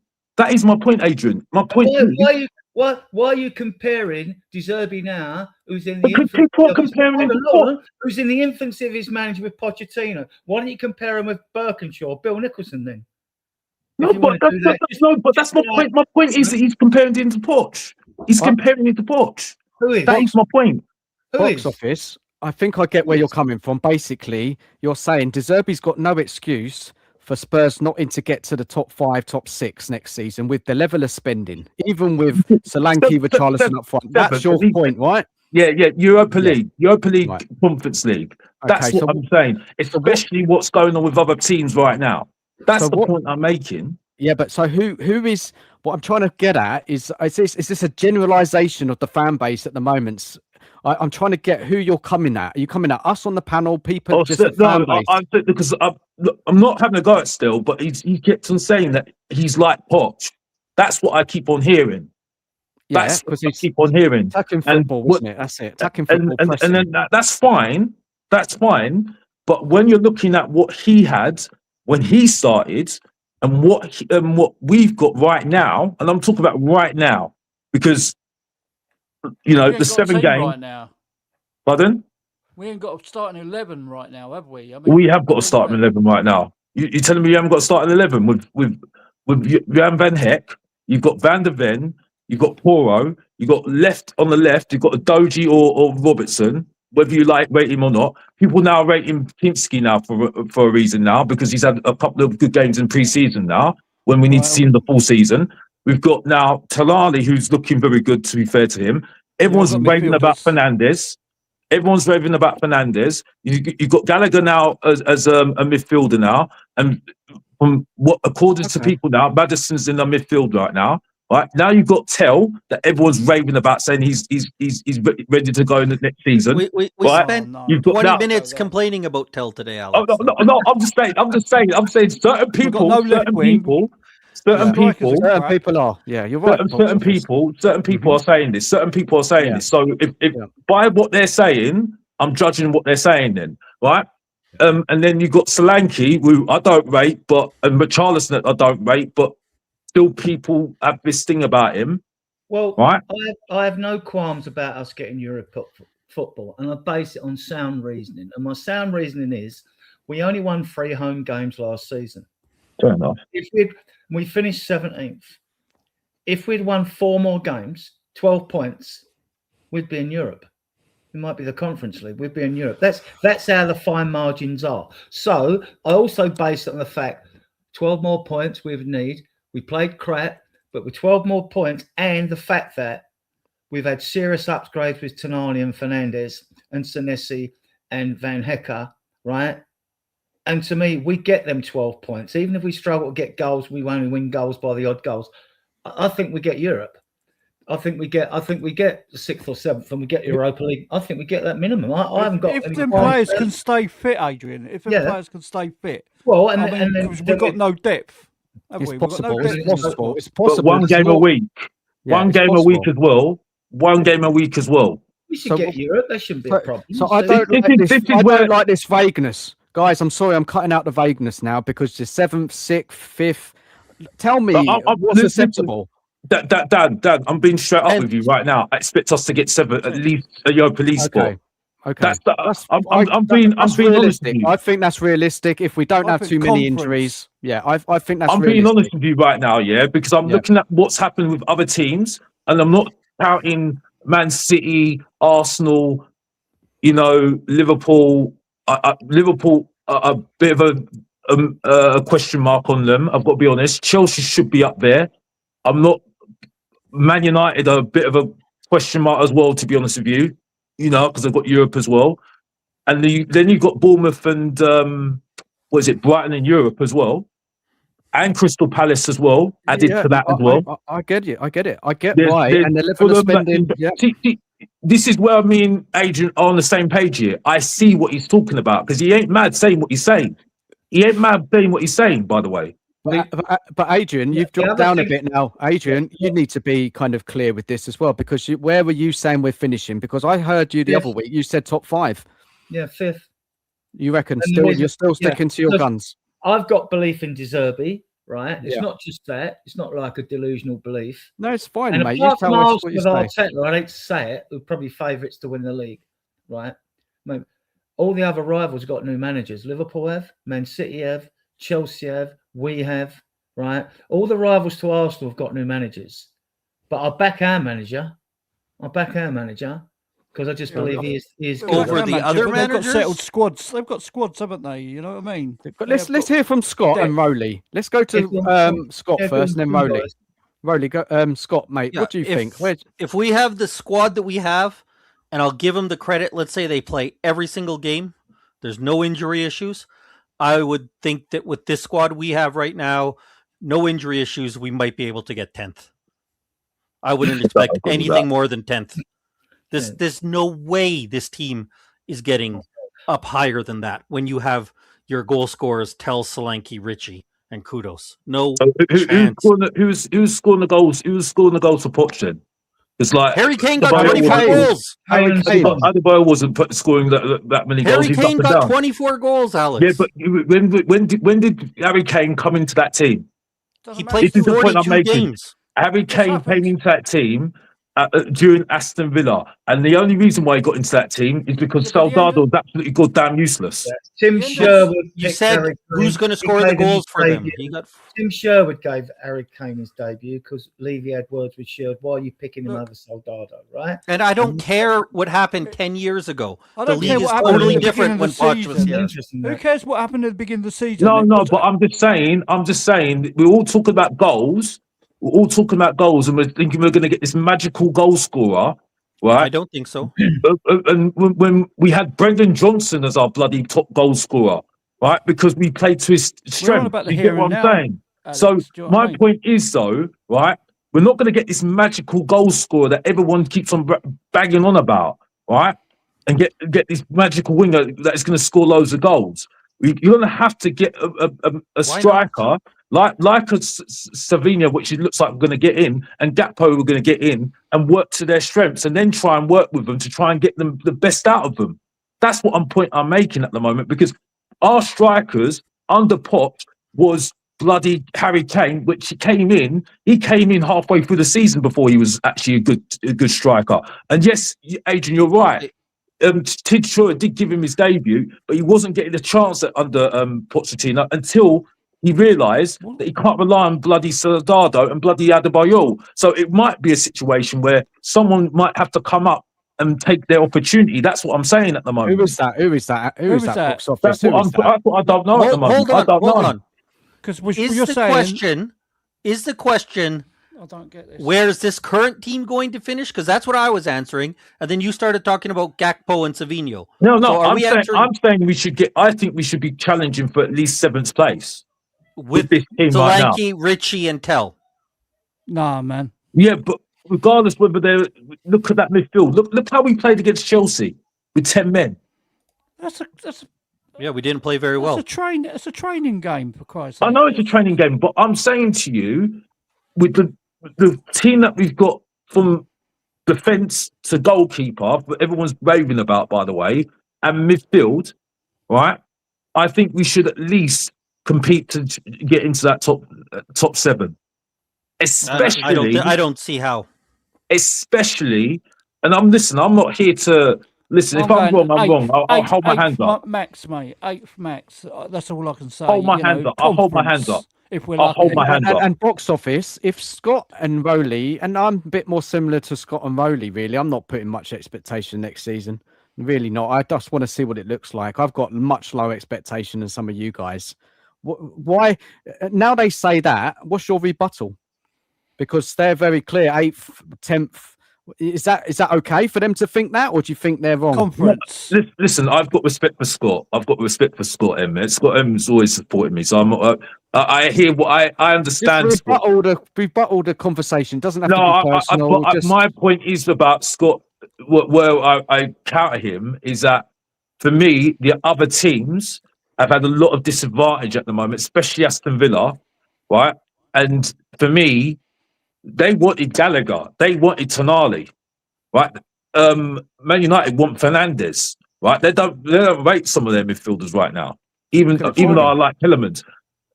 So I look at that team and I think we still, with the way that De Zerbi wants to play, I think I go to what Adrian's point. I think we're going to win more home games this season because we're going to have one game a week as well. That's going to help us as well. So I think we're going to be more. There's going to be more opportunity for us to get into that top 7, and the fact that I think he's going to be focused on getting into top 7, then the cups as well. So I think that's why we've got more of a chance to get top 7. I don't think we're going to get any better opportunity to do it right now. And I think especially when we get someone in the forward line other than Richarlison, I think we've got a much more better opportunity. I think for me, box office. Look, go on, Riley, go for it. I'm saying to you now, right? Them teams, what you're saying, like the Aston Villas and people, they've got settled teams, man. Do you know what I mean? They have depth in their squad. We don't, right? They've got proper strikers. All right, they've lost their guy that's just gone to Arsenal, yeah. Sorry, to Chelsea, the Villa guy, isn't he? But they've still got depth, mate. They've still got a good squad. We haven't got a good squad. Do you know what I mean? Yeah. I mean, when we played them last season, they come on. They brought men on, right? In with their substitutions, and they run us ragged. I mean, the only team that I can see us going higher than us is Newcastle, because they've just been decimated, haven't they? Do you know what I mean? My take is, I think... Yeah, but Newcastle wasn't even top 10 last year. Man United, under Carrick, he's doing well there. I think Arsenal have a settled team. Yeah. And Man City... Just because they've changed the manager doesn't mean they've got a bad squad. You know what I mean? It doesn't. But like, Liverpool, to me, they need defenders, and they lack pace in midfield. And we've got that now. And so I'm not worried about Liverpool, right? Really? Really? Liverpool's midfield's better than ours. Their forward line, they've got goals amazing. They're forced to play Zlobers like a fullback, for Christ's sake, when he should be in the middle. Right? When was that? When they had injuries. Right back last season. Zlobers. Yeah, but Szoboszlai scores goals as well. So. Yeah, he does. He scored a couple of bangers, but they were well off the pace. They need defenders. I'm gonna fifth last year. Yeah, look, guys, I want to throw something else into this debate, right? Because it's interesting, right? Because there's been a couple of comments. Bayu in the chat, evening to you. Maddison Kuda, stay fit till all season. We can finish top 6. Okay, hold that for 1 second. Then there's another comment here from Spurs 6661. Maddison Coolers are not fit now. So for me, my massive concern going into this season right now, obviously this could change before the window shuts, yeah? Where is the creativity? Maddison can't stay fit. You can't. Look, he ain't even played a preseason game and he's injured again. Kudos is coming back at some point. Kulu, I can't. I'm not relying on Kulu. I don't know what he's going to be. He could be good. He could be bad. We don't know. There's question marks. I don't like question marks. I want Spurs to have players who are going to stay fit and they're going to guarantee goals and assists, or nothing's ever guaranteed, but I want a more of a safe bet. So now let me put this in. Box office, you're 100%. Saying top 7. Adrian, you're saying top 5. Where is the creativity coming from? Because Maddison's not going to stay fit. Xavi's not back till next year. Okay, there's talk maybe December now. Unless we sign another number 10. And look, we're talking about Savinho. That's not guaranteed to output, is it? Goals and assists is very low. Then we don't know what forward we're getting in. We're going to be starting with Solanke or Richarlison. I mean, guys, come on. Like, where is the creativity? And when we talk about the old Poch team, Kane, obviously, no one expected to see what Kane did that day. That come out of nowhere. We had Ericsson in the side. Pochettino was a fantastic coach. And Ericsson was always a good player. He just didn't get going until really Poch came in, I remember, as I can remember. No. I'm sure he had the odd good game, but that's where he got consistent. Right. And then he brought in the plights of Son and Dele Alli, blah, blah, blah. And whatever happened. So I'm saying, yeah, it's fair enough. Okay. Saying we're going to finish this high. And yes, the football under Deserve will be better. We'll be a better coach team. We've made some really good, strong signings. But at the end of the day, if you haven't got people who can put the ball in the back of the net, who can assist, who is going to be fit for the pitch, I think it's crazy just to say, yes, we're going to make top 5, top 7 based on where's the creativity, where are the goals. But this is not every team, not how many teams in the Premier League have got an outstanding number 10? How many? They play without. They've got better goal scorers than us, though, Adrian, haven't they? Well, yeah. If you haven't Man United have, then you'll have you'll either play Bergvall if he stays, or you'll play Gallagher. Bergvall, you can't. No. Because you've Bergvall's terrible. Hold on, yeah, that's fine doing that, guys, but you've got to play someone in that position. Yeah. And are you confident, Adrian, that Bergvall is going to get you 10 assists? Scorer. He's not a goal scorer. You cannot guarantee. Let's just hope with Bergvall that he may become good under De Zerbi. We will, with Tonali and Fernandes in midfield, we will overpower teams. They won't be able to live with us. Now, when they get the ball forward, then it's a question of what we're going to do, right? Whether we've got enough nous to score goals. But Tonali and Fernandes aren't better than City's midfield. They aren't better than Liverpool's midfield. They aren't better than Chelsea's midfield. They aren't better than Arsenal's midfield. They aren't better than who am I missing? Opinion, Man United is questionable. You could debate Man United. Yeah, of course, in my opinion. But what reason is there to think that they're better than any of those midfield? No, I'm not saying that. I think what we're saying is at the moment, right, is that I don't think they're better than they're not better than Arsenal's. Obviously, Arsenal are settled. All right. The only thing that's different about Arsenal, they're champions, so they're going to have to have. They're going to be the lion that everyone's chasing at the moment. You know what I mean? And they're going to be. They have to deal with that, right? So they're going to have that pressure. Mate. Man City, yes, they've got a great squad, but they've changed their manager, right? From Pep Guardiola, who's won multiple trophies, decorated, right? To Maresca, now he's got to take that pressure. And if they lose, where do you go? Exactly, and also they've left. I think their main midfielder is going to be leaving soon as well, which might affect them as well. So we don't know how that's going to work. How much is it going to affect them, Alex? Well, that's the point. That's the point. But the point is, though, there's a bit of a transition there, right? So then you've got Man United. Now they only have one game a week because they went out all the competitions, didn't they, last season? Right, Carrick came in. He's had a bit of a honeymoon period there, right? They haven't really done what they wanted in the summer. They still need to do some things in the summer. Yep. Now they've got more games next season, right? They did heavily rely on Fernandes last season. Yeah, as well as, yes, they got goals, but they heavily relied on him last season. Now they've got to play more games. And Carrick's not been in that situation before. We don't know how that's going to work out. Then you got Liverpool, new manager.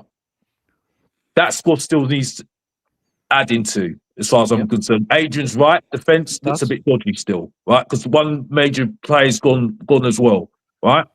So there's that pressure. They've got more games. They've got Champions League. Aston Villa, they've got ransacked this season. Yes, they've got solid players. Yes, they have.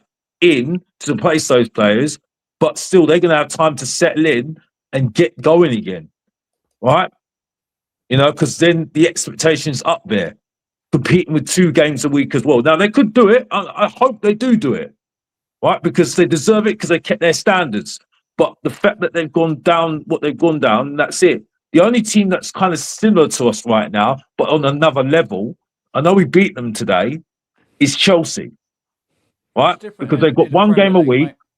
They've got one game a week, They've still got that front three that is better than ours all day long. They've still got the midfield that I think is better than ours, if I'm really honest with you. I have to be honest with you, right? Yes, the goalkeeper's a bit of a question mark, The right? defence is questionable, isn't it? Exactly.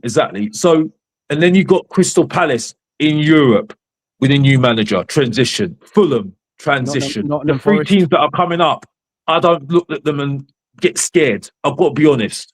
They're not But like Forest under Glasner. Well, yeah, to be fair, we're in transition. Forest might be someone to watch as well. You know, they've got only one game a week as well. You know, so I'm saying like there is an opportunity for one team. I look at this season as a season like the Leicester season for me. Yeah, I'm not saying that it's going to be a Leicester team that's going to win it. No, I'm not. But there is a lot of transition throughout these teams at the moment, and I'm not saying. We're in transition, though, aren't we? Okay, yeah. Alex, but hold on. Now let's do Spurs. We have a new manager. We have new players that need to transition into it. We have a De Zerbi who's never managed at this level of a club before. We have a front line that is worse than any other position group that any team has. We have a back line where we have been shipping goals for fun and have a goalie that has 13 games in the Premier League in his history. We have a left back in Robertson who's been crap for a year and a half, and Udogie who can't stay healthy. We have Porro who was great for Spain, but has just spent 2 years showing us that he can't play in a back four in the Premier League. So everything that you said about all those teams, Spurs have that and more, and have to make up big ground. If let's say this, let's say we're 10 points better and United's 10 points worse because of everything you said. They still are ahead of us by 10 points based on last year's standing. Everything you said can be true, and we still might not pass those teams. I'm not. Zerbi doesn't have the pressure, does he, of playing? Of course he does. How does he not have pressure? Massive pressure. Finish what I was going to say. Let Adrian finish. Let Adrian finish. He doesn't have the pressure of playing a game every 3 days. Now, I know Man United have that. But I think Man United, I think the top three will consist of Man United, Man City and Arsenal. I think the other positions below at fourth and fifth, I think they're up for grabs. I really do. Because De Zerbi I trust as a manager, and you'll have time to work with the players on the training ground. You don't get that time when you're playing a game every 3 days. You don't even train fully if players have got the level of fitness, because you'll burn them out, right, with double training sessions or whatever. So, and I just think this is good for De Zerbi starting. If he'd come into us and we was in Europe, his position would be more difficult. And it is more difficult anyway. And you are always under pressure as a manager in the Premier League, especially if you're considered to be one of the top 10 clubs. Like, so so I just think this is going to work for him. I actually believe we're going to have a very good season. I hope so. We all hope so. We have a very good season. I think this is the best signings we got coming in. Guys, look, do you do any on signings, right? Whether we like who's coming in or not, because everyone's marmite on any player we bring in, right? I mean, do you think that De Zerbi says we're going to bring in 2 or 3 more? He did. He said that multiple he also occasions. said he likes Polinia, but he sent him down the road. He said on multiple occasions. He said on multiple occasions. Sorry, Adrian, you finish, mate. Right. So who believes that those 2? I mean, I hope it's 3, right? Who believes that those 2 or 3 players that De Zerbi brings in are going to be bad players, whether you like them or not? Will they still be good players in their own right, and the stats will back them up? Who thinks we're going to bring in 2 or 3 bad players? I don't. Good enough to get us into top 5. I'm not sure. I might not like them, right?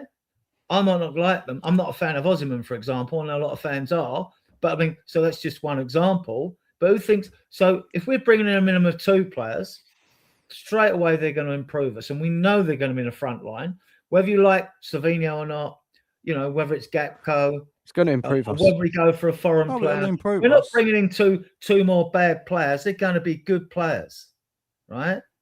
So whether it's Mamouche, Gakpo, Savinho, 2 of those, because they're Premier League proven, which might be more likely. But look, we're not whether we bring them in now, whether we bring them now or not, if we bring them in or whether we bring them in, they should have been in a lot quicker than what it is. I mean, they should be gelling now. They should be in the squad now. I don't believe it's not for want of trying. It's hard We work know the getting history those of forwards. Gakpo. If they go for Barcola, Liverpool will release Gakpo. That will happen because they'll want the money, right? All this, I don't believe all this talk about Man City need to bring someone in for Savino. For Christ's sake, they've got Mamouche. And they've got a transition into the squad. Menu. They've got Guys, can I say something? I want to go to this comment here, and then I want to come back a little bit. Dornell in the chat says we don't have any play in our squad as consistent as Cherky, Bruno, Sloboslai, and Palmer. Yeah, I agree with you. But this is the point I make, that we need to get some attacking players in. But the problem I have at the moment is that people are saying that we can rely on Maddison, we can rely on Kulusevski, we can rely on Javi Simmons, who's going to come back in the new year, which makes no sense whatsoever. We like Tell, yeah. We like Richarlison. And I'm sitting there saying, okay, at the end of the season, if we're saying this, but if we don't get 7, box office, you don't rate Tell. You No, don't exactly. rate Richarlison. So how can you say that? No. But this is the point. This is the point I'm saying. On these people's opinions, right? Saying all this stuff, right? If I'm looking at it right now, this is the best opportunity for Tottenham to really go at the top 7 right now, to really make a statement right now, because I don't think we're going to get any better than this, especially the advantage we've got in the transfer window, right? And we all know we've got an advantage in the transfer window because of the rules. How long we got left? The rules of the Premier League, right? Yeah, 29 days. 29 days, right? Yeah, and them players have got a gel. 9 of those days are in the new season. It's because the new season starts. Yeah, okay. Actually, 21st now because there's a game Friday night. So this is worrying, yeah, because we're going to bring these players in and not play together. You expect them to keep the fucking ball running. Do you know what I mean? Ain't going to happen, mate. Yes, I do. That would be an issue if it was a foreign player more than a Premier League proven player, though. It ain't going to happen. Listen, this is what I'm trying to. I'm trying to make it brief because I think Dan wants to move it on soon. But what my point is, though, right, is that I think because of the new rules now, which I'm trying to bring up right now on my computer, which is the squad cost ratio rules, we've got a lot of scope, right, and especially now, Bergvall might be on his way. It will be on his way soon, I think, and the rumours are, going and all. Start rumours and Romero and Vicario look like they're going to be on their way as well. So the scope that we've got with the squad cost ratio, right? We've got a massive advantage, and now you're seeing that other teams have not got the advantage. Why do you think Man United are not able to buy anything right now? Because they've got to worry about that right now. Yeah. You get what I'm saying? Because they've got to make sales to buy it. They've got to sell to buy it. You know what I mean? Because I said with Romero going for 34 million. Bergvall going for 60. If you sold Sarah Ashley Phillips, you've brought in over 100 odd million. You take that off and I did this on AI intelligence, right? We've spent 100 with the sales we've already made. We've spent at maximum 148 to 151 million. Say 151 million. You take that 100 off. We're just bringing in. If we sell Bergvall on that, right? We spent 51 million. We can spend 200 million. We can spend 200 because we were quite happy to spend 237 million before we sold a player. So right? this is comes back to my point. We can end up with a healthy position. Don't believe we don't buy it. Being in a healthy position financially doesn't guarantee that we're. No. I'm just saying. Yeah, you're absolutely right, Dan. To your point, you're right. You can have all the money in the world and you can spend all the money in the world, but you need to spend it wisely. But that's why I'm saying Tottenham Hotspur have got no excuses, because all I hear from certain people, not naming no names, but I think you know who I'm going to be talking about, right? The favourite, the big guy, talks about the oligarchs, Man City, Man City, Chelsea, all they cheating, all that stuff. No complaints right now, because we've got the advantage right now, because of his certain Daniel Levy, right? Who says it's his chairman. So my point is, though, if we've got the advantage right now, I don't want to hear no excuses, because, like I said, as someone said it very, very good. If everyone was looking for excuses from who, box office, the fan base or the club? Certain fan base that support Daniel Levy, one, right, and certain fan base that have a go at Chelsea, have a go at Man City. When right now we've got the biggest advantage right now. Right, because all I'm here, because Tottenham Hotspur analogy coming right now, right? Spoiler alert. It's like if a woman's looking for Tottenham Hotspur as a man, yeah, they've got all the potential in the world, haven't they? They've got all the potential in the world. Where are But you they always going? seem to let you down. They What are you always talking seem to let about? you down, don't they? You get what I'm saying? What are Yeah. you talking about? No, I'm just giving you an analogy. I'm giving you an analogy, Adrian. Okay, About what he's saying, Adrian Rowley, what he's saying is that we're a very attractive club to buy. Is that right, box office? Yeah, attractive club to look at. Yeah, we are very attractive. Very good. I've got no qualms of us bringing in 2 wingers, right? At least 2 wingers. But I think the biggest concern for the fan base is where's the number 9 out there? There aren't any. There's a dearth of them.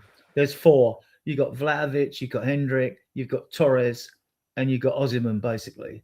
Ivan Toney dissed us off on Sly Sports. You've got the bloke who plays for no, I don't see Inter Milan, Thuram. There Yeah, are strikers out there. You've got to be a striker that presses, right? Otherwise, you're not coming to this football club. So I don't even know where we're going with this, by the way. So we're bringing up other strikers, yeah. That one Ivan Toney that is he's got an ego, you know, is arrogant as anyone, you know what I mean? And so we're gonna bring him up. We're bringing him up. So he's just slated us. So then we're gonna bring him up. He completely slated Tottenham. So I mean, on TalkSport. So I mean, it's fine. Yeah, it's fine. I love Ivan Toney as well, but he's got arrogance like anything, and you're not gonna like him. You're not gonna like him at all. So, like, you know, that's what I'm saying. I don't mind getting an Ivan Toney, but he ain't coming, mate. He slated us on TalkSport from his words. But that's what you were literally talking about just a minute ago. You're saying about Ivan Toney. No, we didn't say we were getting him. We were saying we weren't getting him because of that reason, right? But you went off on one of your tangents.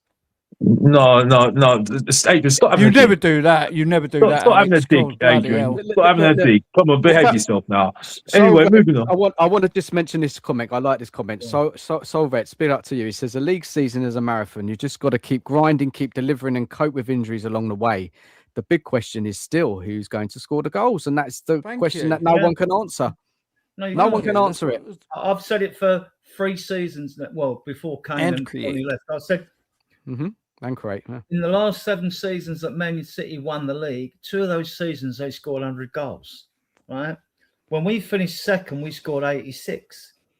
I look at this team, even with the good players we brought in, Senesi, Van Heck, Tonali scored today, and Fernandes. Where are we getting 80 goals in this team? We're not. This is where we've got to go for like a player like a Morgan Gibbs-White, isn't it? We've got to. Shall we go on to Gakpo, guys? Let's go on to Gakpo. Let's move this along, right? Let's go into Gakpo. Goals, I would take him. Yeah, let's go to Gakpo. Let me just get this little bit of information on the chat. Hold on a second. Where is it now? Here we need go. Goal scorers. Don't matter who they are. We need goal scorers. No, not that one. So let me take that off. That's your betting slip, isn't it? Hold on a second. I'm messing about with this bloody StreamYard. Hold on a second. How do I take that off the screen now, guys? Adrian, how do I take this off? I don't know. Just double click it on off your and the bottom, straight down the bottom. Just click on your overlay. It will say remove. It will say remove. Yeah. Down the bottom below us. Well, if you want to keep it, then just put, just double click it. Usually on your overlay. I'm not using overlay. Are you not? Why isn't it letting me remove it? Below the bottom, when you've got us. I've done it. Okay, let me hold on. Let me get this thing up on Gakpo. Slides. Oh, why is it not working like this now? Let me try something else. All right, let me take that off. All right, 1 second. All right. Share screen. That's it. I pressed the wrong one. That's why I needed to share the screen. Here we go. This one here. Yeah, we've got it. Here we are. Right. Everyone see that? Cody Gakpo on there? Yep. It's coming up now, guys. Yep. 1 second. Right, initial thoughts, guys, on Cody Gakpo. He's not a bomber. I definitely don't think he's a bomber. That's to start with. improve us. He would score goals. He's not elite, but he would score goals, and he takes up good positions. He links play well. I think a lot of complaints from the Liverpool fans were the fact that he's not your dribbling winger. He's he's another one like that. But look at that: 10 goals, 7, 4 assists, 7 goals. How many games? It's still 14. It's still better than what we. I mean, the only 2 players that have scored good goals for us. Maddison and Kulu score goals. You can't take that away from whether you like those players or not. Moan about both of them being injured or whatever. They score goals when they stay fit. Yeah. But now you're going in a tangent out now, Adrian, saying about Maddison. Madison and Kulu score goals. Let's keep it to Gakpo. Gakpo. Yeah, Gakpo. Right? Yes, he scores. I think he's. For me personally, I think he's a bang average striker right now because of his current last season. But however, I do understand that he's better than what we've got. I know there's the argument, which I've said on my channel, with the best, worst, and bang average, top 5. I said that he's got the, he's a bit selfish, I think, as well. That's what some of the complaints from Liverpool fans are, right? So, but again, it's going back to what's his strengths and weaknesses. If we can get the best out of him, right, work to his strengths, you could have another situation like Brendan Johnson. Do you see what I'm saying? But his GA is good. It's for a winger to have a 1 in 4 strike rate is good. Son was exceptional because it was 1 in 3. So he's got a 1 in 4 GA here on both of it. I mean, we can moan about Tell, but how many goals is Kudus going to score? And I think Kudus is a fantastic footballer, but he don't score goals. He got 1 at Leeds, right? So the wingers have got to chip in with goals. Or Diehards has got to somehow in his system will tweak it or somehow encourage these players to score goals, Do what Thomas Frank want you to do, have shots from outside the box as well. Right, we're clutching at straws, aren't we? Yeah, I think with Gakpo is like we were talking about earlier in the show, Dan, is when you said he's a guy who can do the pressing that we want. He can get goals. He can get assists. I think he's useful because he can play on the left wing. He can cover in at striker if we need him to cover at striker. I think he's a solid signing. I don't know why anybody would have a problem with bringing him in. He brings a level of his minimum level is what we need. We need somebody who we can feel confident is going to have the potential to get 15 goals and assists and in the league. And if he has a really good season, he could get up to 20. And I think we need that from whoever we bring at left wing. And it's not hoping that he can do it. There's reason to believe that he can do it. I also think with his attitude, I've heard some attitudes about him, Liverpool player, saying he's kind of hot and cold. One thing I read, and again, you never know if these are true or not. I was reading an article. I don't know how good the source is, but there was reports he's interested to come to Spurs because he wants to have more of a prominent role, right? Versus Liverpool, where you have Isaac, where you have Salah. He's been a player. And they rotate a little bit more. If he wants to come here with that attitude, maybe that he wants to be the man. That's the kind of attitude I think we want, right? We want somebody who wants to come in here, prove what he is. He wants to be there. So I think I just don't know why anybody would have a problem with Gakpo. He seems to be exactly what we need. He Scott, would be with other Dutch players, wouldn't he? Because you've got Simmons, you've got VDV, and you've got Van Heck. Yeah. So we'd have a Dutch mafia at the club. Player I'd like, you lot might not want to, because he got over his injury problems with Wolves, and he scored goals last season. I would go in for Pedro Neto at Chelsea. That's not happening. That's not happening. That's not happening, Adrian. I like Neto. We've agreed on this one, but like I think, but I don't think he's coming to Tottenham. because he's the other wingers in the league midfielder. for some reason. There's Right, none of them are right. outstanding. Let's stick to Gakpo, and then we'll move on to the next one. Yeah, because otherwise Okay. we get derailed. Look, Tommy put this comment earlier. Just give a little bit more about Gakpo. 7 goals, 36 appearances for Liverpool last season. And then there's a club breakdown here. It says 7 goals in 36 games, Champions League 2 goals, 3 goals and 4 appearances for his for Holland, right? Now, just go to Scott, and I just want to go to the rest of the panel in a second. Scott, 75 million, is that a concern for you, or do you think we should just pay it to guarantee you some output, or is that a bit much? Look, when I see Bergvall's being rumored to go for 60 million, when we just spent 85 million for Fernandez, you see that Anthony Gordon went for like 90 million or something. Yeah, 72 million isn't a concern. What really gets me, you've probably heard me say it before, is when you buy a player like Richarlison for 60 million or 55 million or Solanke for 60 million, and you still are looking for a striker at their position because they're not good enough. If we pay 72 million for Gakpo and we put him at our left wing, I feel 100% confident with him playing left wing 38 games in the Premier League for us. So I'm not worried about the overpay. I worry about when you're overpaying for players where you still have to go out and fix the problem. So no, 72 million. Would you ask me in May if we were going to pay 72 million for him? I'd say that's crazy with the amount of money we've seen spent. The market.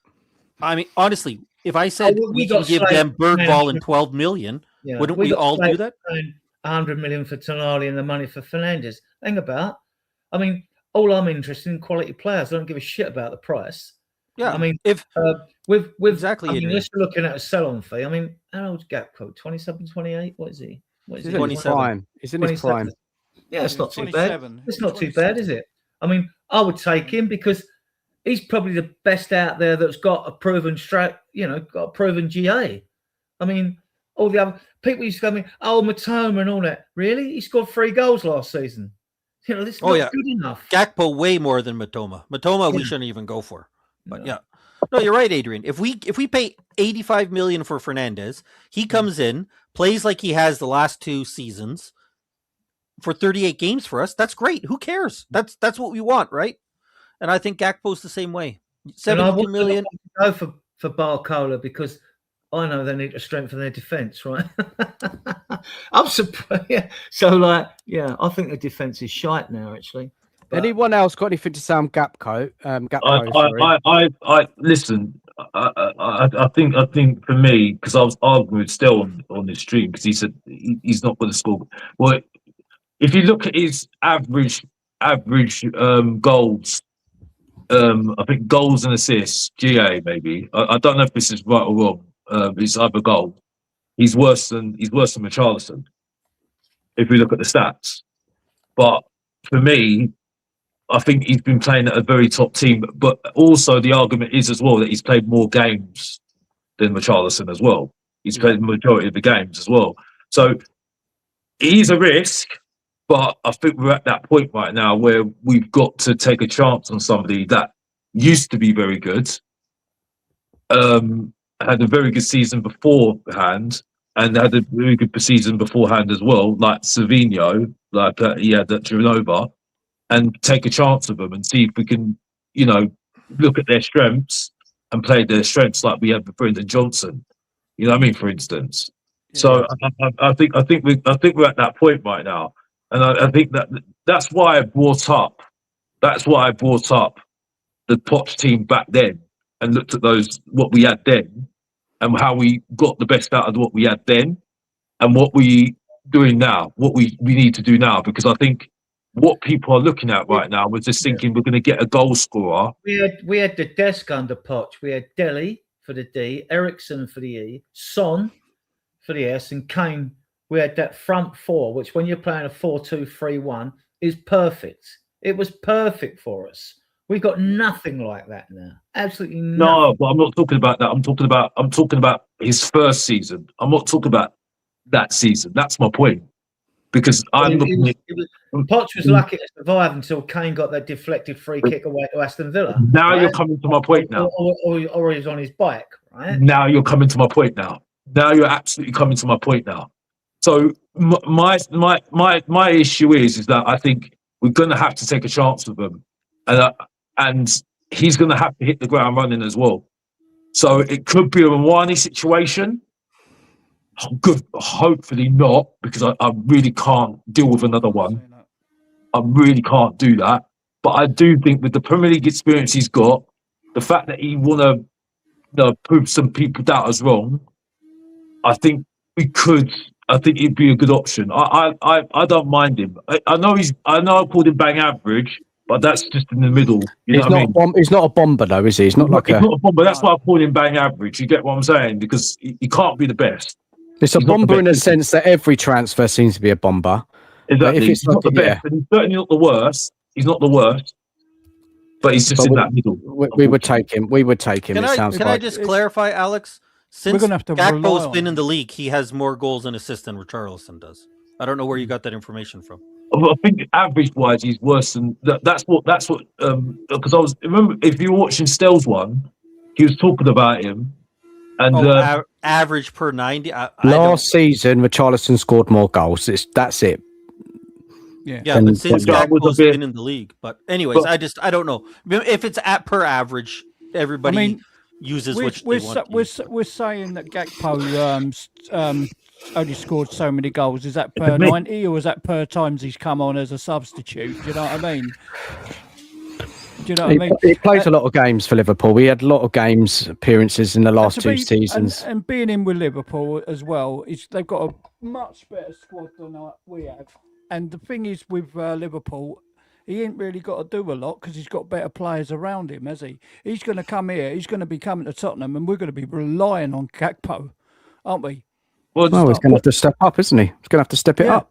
But this is why I'm saying that we need to get more in. I think that, and that's why I look at what his comments is. Because the thing is, one thing I would say about Therpy, he's very, very consistent what he says. Every single time all he said is, "We're not finished transfer window. We're not finished transfer window. We're not finished transfer window. We've not finished transfer window." So he's obviously not happy. No, because he's come in and said up with 60%. Of doing the transfer window. Does that mean he's bringing in another 4 players in? Yes, 100%. He said that's what we need. He said definitely 2, maybe 3. He's 100%. And like his I said, math is terrible. And then, like I said, look, if Bergvall goes, Sarr goes, they've got to be replaced, man. They're squad players. Yeah, they have to be replaced. So you're talking 5 then. No, I don't think they need replacing because of the rules of the Premier League squad stuff. We're especially for foreign players, we're over. Then you're going to play Gray if someone like fucking Tonali gets injured, are you? No, you'd play probably if Tonali gets hurt, Bentancur, and then if Fernandes gets hurt, he's not reliable, is he? I mean, he's not reliable for injury. I think he just had his bad knee injury. I don't think he's as good as he was, but I think he's okay to come back now. Listen, I would like to see Bentancur sold and us bring in Alex Scott, for example. You need depth. You need depth, man. You've got to have a fucking. Listen, I don't mind. Listen, I've had my issues with Bentancur, but to be honest with you, like if he wasn't in the team, we wouldn't be in the league. If I'm really honest with you. No, Polina. And Polina, yeah. So I, at the moment, like I said, if he wasn't in that midfield, we wouldn't be in the league. We wouldn't be in this Premier League this season. So yeah, I agree, man. Look, I've just got to come in here. Look, guys in the chat, please smash the like button. Got 111 in here. Please smash the like button. Subscribe if you're new to the channel. Please subscribe as well to my guests today. They've been brilliant. Bikeryid, Rolly there. Give him a sub as well. Also, Adrian, please give a sub to Adrian if you haven't already. Anthony came on earlier as well. Give him a sub, and also Box Office as well. Please give them guys a sub. Okay, let's move it on from Gakpo. I think we're all kind of in agreement. If we were bringing in more free players, you can get him up, Dan. I'll put him in the chat. Nikolai Tresoldi is at Club Bruges. Go and have a look at his stats. Nikolai Tresoldi. Where have you put his information? It's just in the comment section, right? Oh, in the comments. Okay. He's at Club Bruges. Go and get his stats up. He's making waves in Europe now, right? And the thing is with these young players, they are a gamble, but you have to get them before they become unattainable. Like, look at the price they want for a fit Krupi, right? Which we were going to put an 80 mil bid for and starting bid for, right? This kid is getting a lot of noise, as is a Kosovo kid as well, as Lini. I forget his name now. But this guy, I would bring him in as a third choice. If we're bringing in 2 players in and then we're taking a punt on a non-Premier League player, I'd go for him as our striker. Okay, let me look him up and bring up some more information about him. I don't know this player. Hold on. Hold on 1 second. I've got some more players to go over. We're not going to get it done tonight, but we're going to do a few in a minute. We're going to do a few in a minute. Yeah, the show's been a good show, guys. Lots of debate. Yeah, it's good stuff. Good stuff. Hold on 1 second. Do any of you guys on the panel know this player? I've nearly found the information. Yeah, I mean, he'd have to be like the 4th attacker that we're bringing in. I don't know if we can bring in guys from the Belgian league and to rely on them being able to come in right away, right? But if he's a depth player, Pavlidis, wasn't it? Yeah. Well, it's a gamble, Scott, isn't it? I mean, like, but then don't forget. This is really for the future, Adrian. That's what I mean. That's why I'm saying, Adrian. If it's offset with guys like Gakpo, any player we bring in from Europe, Torres, if we offset it with guys that we know we can get production from, then I'm willing to take those gambles. I just don't want to take all gambles. He's only played 14 games in his whole career. Yeah, 14 games. That's all he's done, and he's scored 3 goals, 1 assist in 7 appearances as a centre forward, playing for Club Brugge. I mean, this is for the youth. This is the Jonathan Lange thing, isn't it? Going around for the youth. Mate. So, I mean, yeah, maybe he's a good player for the future. We need to hear I think he played 30 games last year, didn't he, at Club Brugge? 13 goals. 30 games did he play? Yeah, I think so. He's got more goals than that and assists. 30 games, 13 goals, 3 assists is what I see. Yeah. Okay. Last year at Club Brugge. In the league, it's not overall. But have you actually seen him play though? That's the thing, though, because I love these stats and all this stuff. Paper, but have you actually watched him play? I always watch videos. I watch so many, I get confused about who I've seen and who I haven't seen. But like, I've watched him. I watched this Kosovo striker as well. Thought he looked good. I mean, I really like Azazulu, Abdi Azazulu at Real Betis, the winger. Okay, we're going to talk about him. Sorry, Scott is right here. Scott is right here because too much of a risk, man. I looked up his stats on one website and he no appearances, but Scott is actually right. It's 40 matches, 19 goals, 5 assists. So yeah. So I've got a banner on my screen. I just said his Belgian league stats. I didn't look at the other cups and everything like that. Well, I'm not poo-pooing people's what they're saying at the moment about a certain person, about certain players. But I do think for me, you have to watch the player for the whole match, a few matches to see what they have, what makes them tick. Because it's all right seeing a bit of highlights, but I don't just go on stats. I never will do this ever, because you don't know what these assists are like. You don't know what these goals are like. These goals might be tap-ins, there might be whatever it is. Yes, they might look good, but what does he do the whole match? You get what I'm saying? That is the most important thing at the moment. When you do a bit of scouting, which I did way in the past, what you do when it comes to forwards and midfielders, what I was looking for, with players who move the ball quickly, players with vision who move the ball quickly can make things happen. By I mean making things happen, you know, that Kane and Son would make a goal for themselves or they'd score a goal out of the blue. That's what you look for. I mean, because people will say, "Oh, when you look at videos, players always look good in videos." Yes, but you can fine tune what you're looking at, right? When you're watching players, you know, touch, positional play. You know, if it's defenders, there's lots of little things. And Adrian as well, with a good coach like Therpy, they should even do better, right? Yeah, that's right. Get even more out of the players. I mean, I like the look of this kid. Would he make it? I ain't got a clue. Right, let's go into some more players. I haven't got a clue, right? But this is the thing, you see. I mean, I mean, I remember Sean was going on about Gift Auburn on his show, Sean Butler and all that, and like he's disappeared from view now. Like you could fall into a trap by someone who's a dud. Yeah, of course. There's always a risk. There's Don Belly or always a risk. or whatever. Always a risk, Adrian. Yankton and Kudu and G. The list goes on, doesn't it? Like for me, Bergvall, £10 million. If we, £10 million, that's a risk worth taking. 10 million, right? And now we're looking at selling him for 50+ million, right? That's good business, right? If we can get that much for a player like Bergvall. We paid $12.5 million for Vasquez as a 16-year-old, which was a big outlay. That was a big outlay. But he's gone for 50 million. That's great. That's great. Look, I just want to go to this comment. I think what you should do, I mean, we've been criticising for the past. I think what the club should do, okay, you're spending big money on A, B, and C. If you want someone for the future, now just take a punt. Because you've brought in, Fernandez, you've brought in Tonali, you've brought in Senesi, you've brought in Van Heck.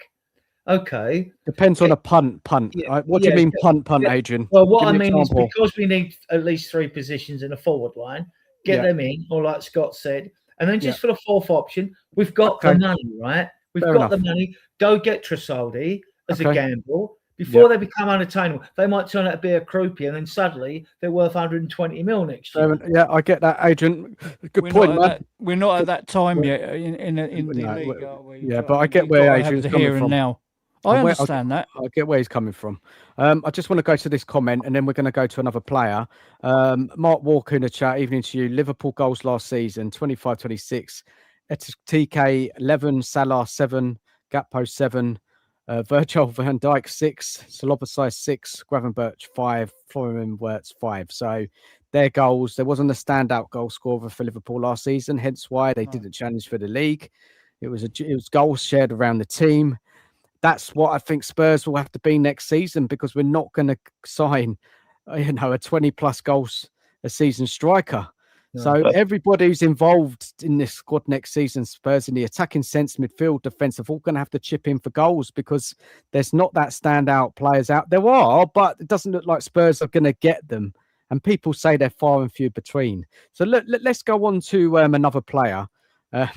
I've got a few to go through, but we'll see if how many we can get through. Let's just share my screen again. Here we go. So why can't we go and get this guy, guys? What's holding us back here? Because we've got the money. Is this guy a bomber? Is this guy a bomber? He might be a bomber, but I think he's going to be looking for someone a little bit more top, who's in Champions League. That's what I'm looking at right now. I don't know a lot about him. I've seen certain things about him. He looks really good, but at the same time, he just looks like. I mean, you're not going to go from PSG to Tottenham, are you? Right now, even with De Zerbi there right now, you know what I mean? 100%. So I think it's either going to be a Liverpool, an Arsenal, a Man City. I just think at the moment he will want a Champions League club. Right now, for me, what sort of fee are we talking about for Bradley Barcola? 100+, isn't it? 100+ or something like that. Yeah, I'd said that. I just don't know if he can go to Liverpool. Why he would pass on going to Liverpool and come to us? I don't see that happening. Yeah, Liverpool spent a fortune on Florian Wirtz. When I watched him in Germany, he looked absolutely fantastic. Absolutely fantastic. Maybe he's just needed that first season at Liverpool to settle in like players do. Son needed it. Son wanted to leave Spurs after the first season. What do you think of his stats, though? Because obviously last season they dropped off a bit, right? So the season before last, 14 goals, 10 assists. Last season, 11 goals, 1 assist. And we all know why, right? You guys know on the panel why they dropped off. Yeah? Do you know why he dropped off? Because he wasn't playing a lot. Yeah, and Kvaratskhelia was played. Desiree Adure played.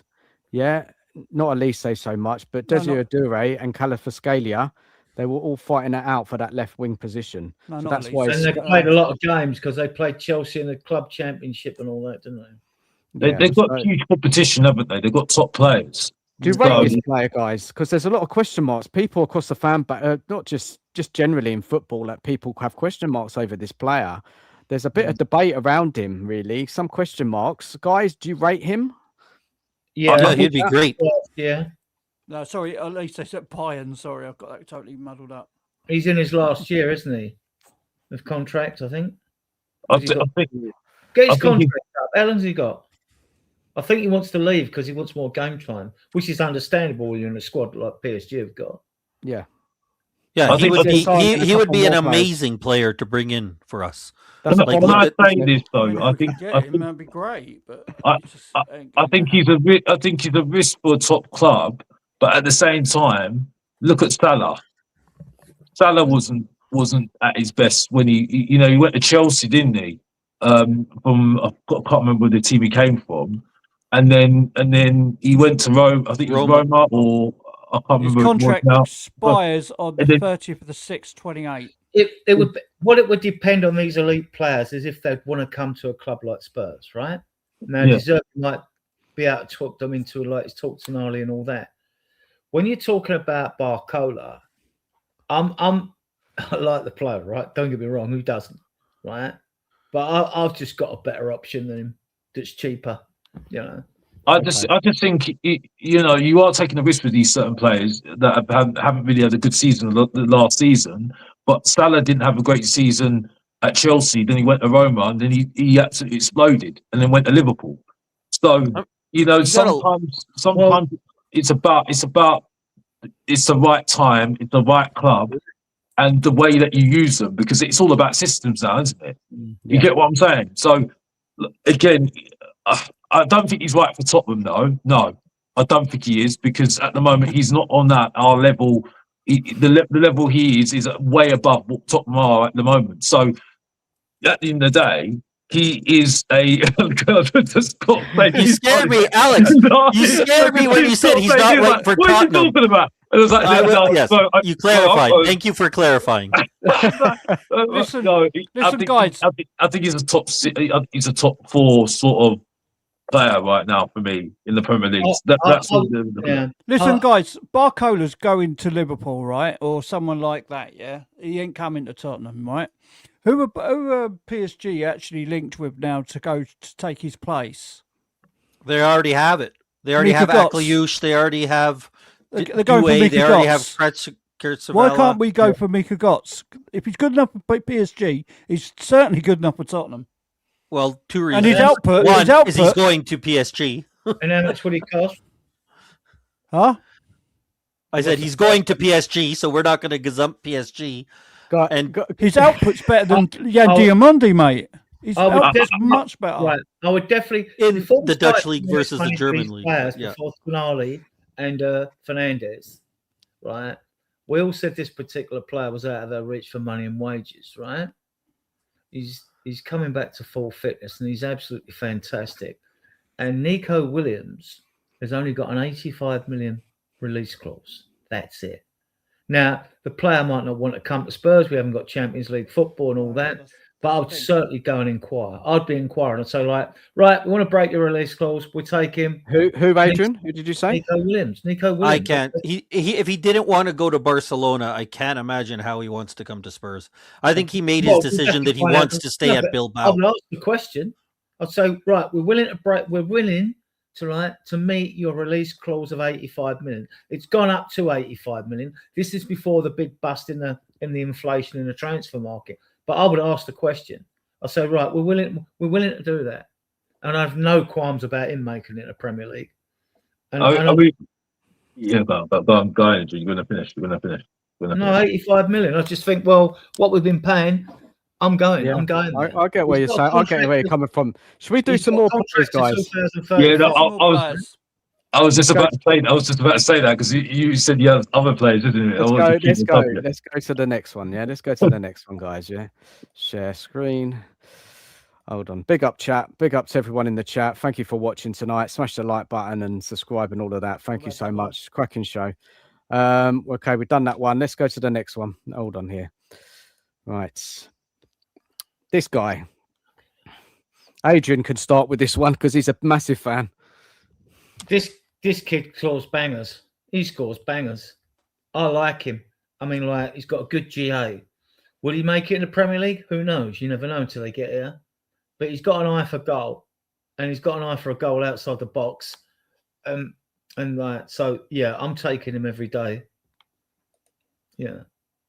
Who's he played for? I've never seen this kid. Plays for Betis. Real Betis, yeah. Yeah. I don't know a lot about him, mate. I don't know a lot about him. He would have been probably starting for Morocco, but he Yeah. hurt his knee before this, like Yeah, a week before the World Cup started. Go and look at his goals and assists. I always post all these videos in the WhatsApp group, in the Spurs Diehards WhatsApp group for people to watch, and then it's down to them if they don't want to watch him. They don't know how to watch him. But like I like this. I like him. I think for me, looking at him, it's kind of like him versus Savinho, right? I think they're both similar. They both they put up similar stats in Spain, in La Liga. They have limited amount of the only big seasons where they've done it well. Savino's left-footed. Yeah, I just mean like for the profile. So I think if we're saying like, especially here, I haven't seen him enough at Betis to know it, but it does say attacking. If he could play, if he has the potential to play in attacking midfield for us at the 10, and you say we're bringing in Gakpo, and then we're bringing in Ezaluli, and he can play on the left wing if Gakpo's playing in the middle for us, or he can play in the 10 if Gakpo's playing in the left wing. Sure, I'm fine with him as long, again, which we'll hear, same thing with Savio, depending on who else we bring with him.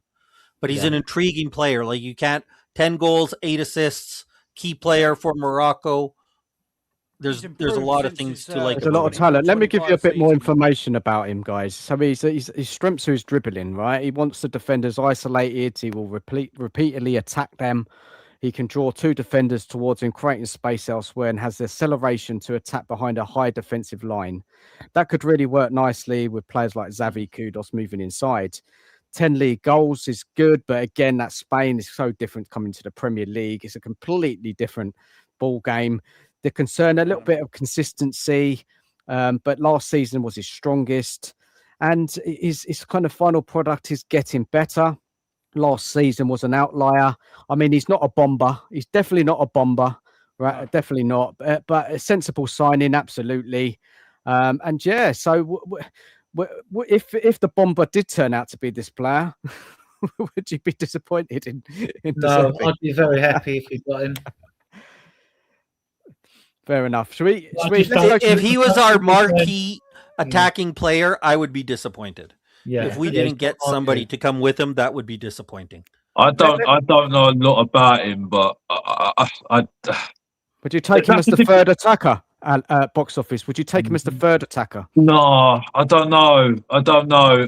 Again, it goes on back to the thing is though. The thing. I'm not trying to get off topic here, but what Therpy said, and it's key. If we're going to bring in wingers, they've got to fit in with the wing backs, the full backs that we've got right now. Yeah. That's what he said.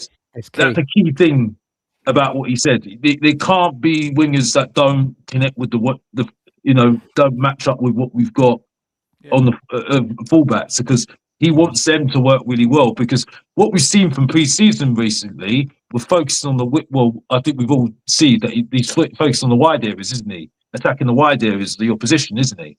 So, I just think at the moment, again, it goes back to the whole thing about Bournemouth. Like, Bournemouth can get wingers in and they work straight away.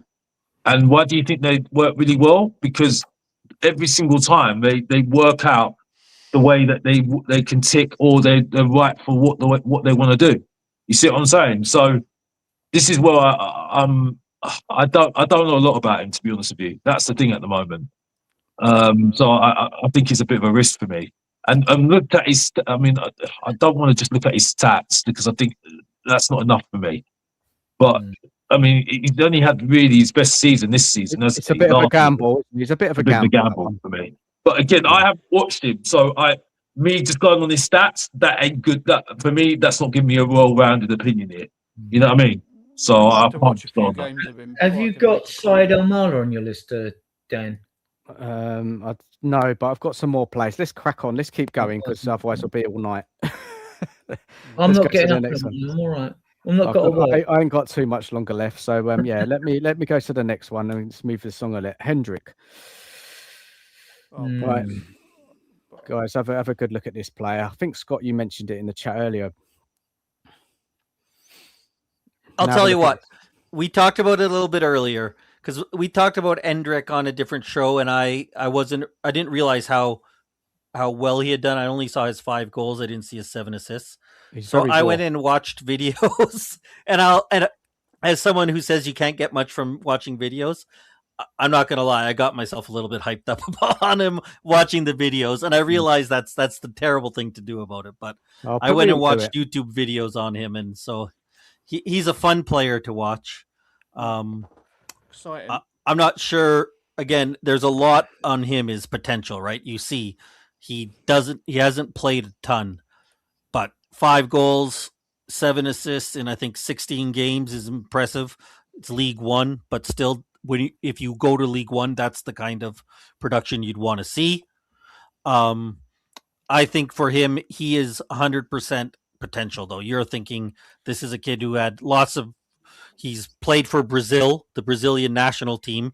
He's signed by Real Madrid. So there's obviously a level of talent that he has there.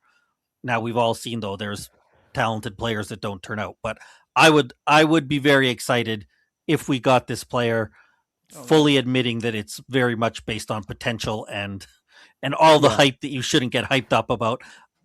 I did let myself get hyped up on him. No, I think... Third or fourth choice then, Scott.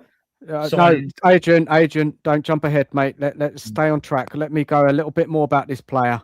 So, this is called the superstar gamble, right? Okay, so 8 goals during his Lyon loan.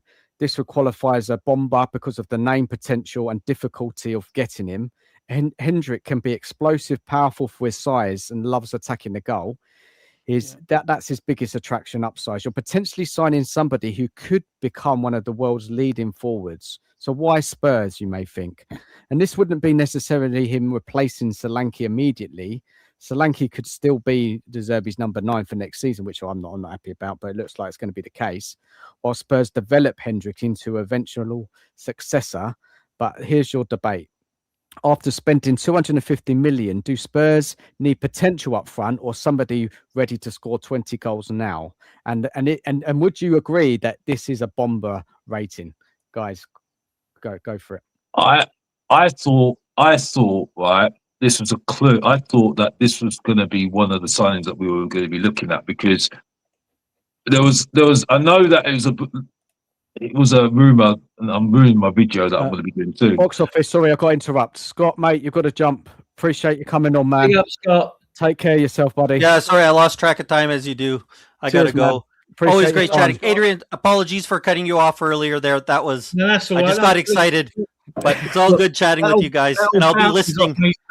I'll be listening as I make dinner. So thanks, guys. Take care, man. Sorry, box office. I ruined my video that I've been trying to do, because I need to do content on my channel. But I looked at it and thought, well, we're linked with Rodrigo, right? Now, whether you agree with it or not, that's it. And I thought that was kind of a smoke screen for this guy, right? Because I thought, well, if you're looking at Real Madrid, you're thinking, okay, if we can't get this guy, who's injured, by the way, right? Oh, you look at other players that are not getting any game time at Real Madrid, because they're obviously better than what we've got, because look at the quality of Real Madrid and the way they are. You're looking at players that are not getting into the team or on loan. I thought, yeah, you could be looking at somebody like a Hendrick. You know what I mean?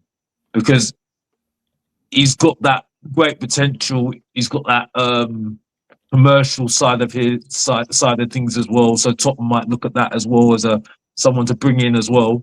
You know what I mean? So I thought that could be one of those smoke screens. You know what I mean? That, one of those ones that could be a clue to get in, because he's young, and De Zerbi likes young players like he always does. So I thought this was one of the ones that I thought could come in, but they've completely dismissed the rumor, haven't they, with other players as well? So whether I think for me, I don't. It's a risk. It's a risk. I think it's a risk because he's the physicality of the Premiership. I think that could be too much for him at the moment. And we need somebody that is going to actually compete with Solanke. at the someone moment. in the here and now. Here and now that can compete with him to get, to actually, stay, mate. You need a man in. you need to sort yourself out. But I do think it would have won. I thought it would be one of those ones that we would be looking at because of the fact that we were earlier last weekend, we were linked with Rodrigo. But I thought, well, we were obviously not going to look at that sort of player because he's injured and whatnot. Yeah. But then I thought, well, if they're looking at Rodrigo, they're really looking at other players at Real Madrid, and that's where my thinking was. So I thought, they'll be looking at other players like him, because Johan Lange likes to love young players, doesn't he? Oh, he loves young players, doesn't he? He can take a man on. He twists them inside out, yeah. But with the physicality of the Premiership, it's a bit worrying, as being such a young player who's used to having time on the ball, where he ain't going to get that in the Premiership. And this is what worries me. I mean, as skill, he's great. He's superb, yeah. But there's something just bothering me about that one. Guys, I've got to do one more tonight, and then I've really got to shut the show down. It's really late. Appreciate you all for coming on this late as well. One more player. I'm not going to have time to get through them all. It's just the show's just been. It's nearly coming up to 3 hours. So I might have to finish it off another. And Adrian Elmana, I know I said it to you in the chat, but that's a player that's coming up a lot. But we won't go there tonight. That's the one for another show. I'm sure you'll cover it on your channel as well. So anybody who wants to hear more about players, potential players, go over to Adrian Diehards at 9 o'clock. Yeah, I'm sure he may be talking about that player then. So let's do one more, and then I've got to shut the show down. Let me just share the screen. This one's a little bit interesting. I'm not sure how it's going to go down, but let's have a look. I think you should know about this player, guys. He's coming up a lot in certain conversations, certain chat in the Spurs fan base. And let me talk to you a little bit more about him before I bring you guys in. So basically, he's centre forward, left winger. He's actually played under De Zerbi at Marseille. 14 league goals in roughly 18 games. It makes a lot of sense, this one, footballing sense, because De Zerbi already knows him. He understands De Zerbi. He's not a traditional number 9, but he'll drop, he'll link play, he'll receive under pressure, carry the ball, move left, and then arrive in the inside the box. The flexibility could be perfect in a De Zerbi system. Stats, 14 league goals in approximately 18 games under De Zerbi. It's quite good production. He's not a bomber. It's not a superstar unveiling, but one potentially could be a most sensible names on the entire list that I've come up with tonight. So just a question, and then you guys can come in. What's more important, the bomber name or somebody De Zerbi already knows can deliver in his system? Anyone comes in with that? I don't know nothing about this player. No, I don't. Well, really, after what I said, does anyone want to say anything? Well, his goals and assists look good. I mean, for 14 appearances, 10 goals, 3 assists. I mean, that's almost a GA of every game, isn't it? I mean, what about the De Zerbi link, Adrian? Yeah, then why hasn't he been mentioned before then? Yeah, this is what you've taken the words out of my mouth, Adrian. You've taken the words straight out of my mouth. Good for De Zerbi, why? You've taken his words straight out of my mouth when you just said that, because I was exactly going to say that. How old is he? How do we know? We don't. How old is he? How old is he, Dan? How old is he? Yeah. I'd have to check it out. It's probably mid-20s. I would have thought. Why haven't we heard of him before then? If he's mid-20s. If he was 20, I get it. But if you're in the mid-20s, you like to think, I watch a lot of videos. This guy's, I've never been. What do you think of his stats, though? They look good. His stats are impressive for 22 games. But the thing is, De Zerbi would know him. And if he was that great, he'd say, right, I want that guy in straight away. That's exactly what I was going to say, Rolly. That's the thing. It's like he looks impressive, but I'm just asking the question, right? If he's played under De Zerbi, that should be a no-brainer then, because we had no problems with bringing in Jan van Heck, and he worked under De Zerbi, didn't he? You know what I mean? So, if for me, I don't think De Zerbi wants him. If I'm really honest with you, Well, Because- there's a lot of because answers in that. If you look then- at that, there's answers in there. There's the aerial presence, he hasn't got it. And do you remember what Deserby said the other day? We need some more aerial presence. So maybe the answer's already in that slide there, why we haven't got into it. And then you'd look at, you think, well, hang about with Deserby. He was at Shakhtar Donetsk. Why haven't we been linked with Shakhtar Donetsk players? We know Madrid went to Chelsea. Exactly. You know, Solomon ended up with us, but, you know. Because the answer would have been, we would have got this striker in much more quicker, because I don't see anybody linked with him. So this is the point. I think you can look at it like that, really. So he looks impressive, yeah, but the question is, why have we not had him in sooner? And I think you now said the answer, Dan. Yeah. That, you know, look at it. Look at it. He's not aerially very good, and you need to be good aerially, don't you? So that's the point. Amin Gori is 26, guys. No. Yeah, he's 26. He'd have made noises throughout Europe, been that special, wouldn't he? No. Even if he made noises, didn't make any noises in Europe, though. The fact that he played under Deserby, and he's a striker. If Deserby really wanted him, he would have got him. He would have got him. I'll take that point. That's very fair. That's very fair. Jeff in the chat. Me not knowing the player. That's me not even knowing the player. You get what I'm saying? Yeah, let's go to the chat, because I think there's some people in the chat who know the player. Jeff says Guri is very similar to Krupp. He likes to drop deep, more of a false nine, which Deserby likes in his strikers. Scott knows the player as well. He says he's quality. Cookie, still, how you doing, Cookie, mate? Sorry about earlier, buddy. Hope you sort it out. I'll try and help you out tomorrow. Look into it, the echo problem. Jeff's comment above. Yep, just read that one out. Scott says, I think more of a 10 than a striker. I think so. I think so. A few hellos in the chat there. Just see if there's any more. Sonny says, evening to you, Sonny. We could do with a crankier type player for me. Striker, 2 wingers, 100%. And Tommy says, great show, Dan. Cheers, buddy. Thank you. For everybody, thank you, Tommy. You've been in here the whole night. Everybody's been in here the whole night. Anyone who's joined throughout the night, smash the like button. Appreciate you all. Thank you very much. And really, guys, I'm sorry, but I have to shut the show down. I'd love to go on longer, but I just want to say a big thank you to all my guests. Cookie, earlier, I know you didn't stay on long, mate, but you had technical problems. But Anthony came on for a bit as well. Big up to you. Big up to Adrian as well, mate. Appreciate you coming on. Rowley as well, mate, coming in as well. And Scott, big thank you to you as well, and to Box Office as well. And yeah, it's been a lively show. Hope you all enjoyed it. Final thoughts of the night, guys, and then I've got to shut down. I'm expecting signings next week. Not on Sunday, obviously, because it's a weekend. But I'm expecting at least one signing next week. I expect 2 signings next week, because if we don't, we're going to be right in it. We are going to be right in it, because these players have got to gel. They've got to get some kind of some coaching under Deserby, haven't they? You know, it's a bit worrying. I mean, and I could say we need at least 5 players if we're going to get rid of Bergveld and the other guy. So be less of a concern for me if they are Premier League proven players, and you know what they are. If it was a guy like Gakpo or whatever, Scott or someone like that to take Bergveld's place, I'll be happy with that. Morgan Gibbs White, you know. Yeah. Whatever. You get goals from Morgan Gibbs White, you know what you're getting.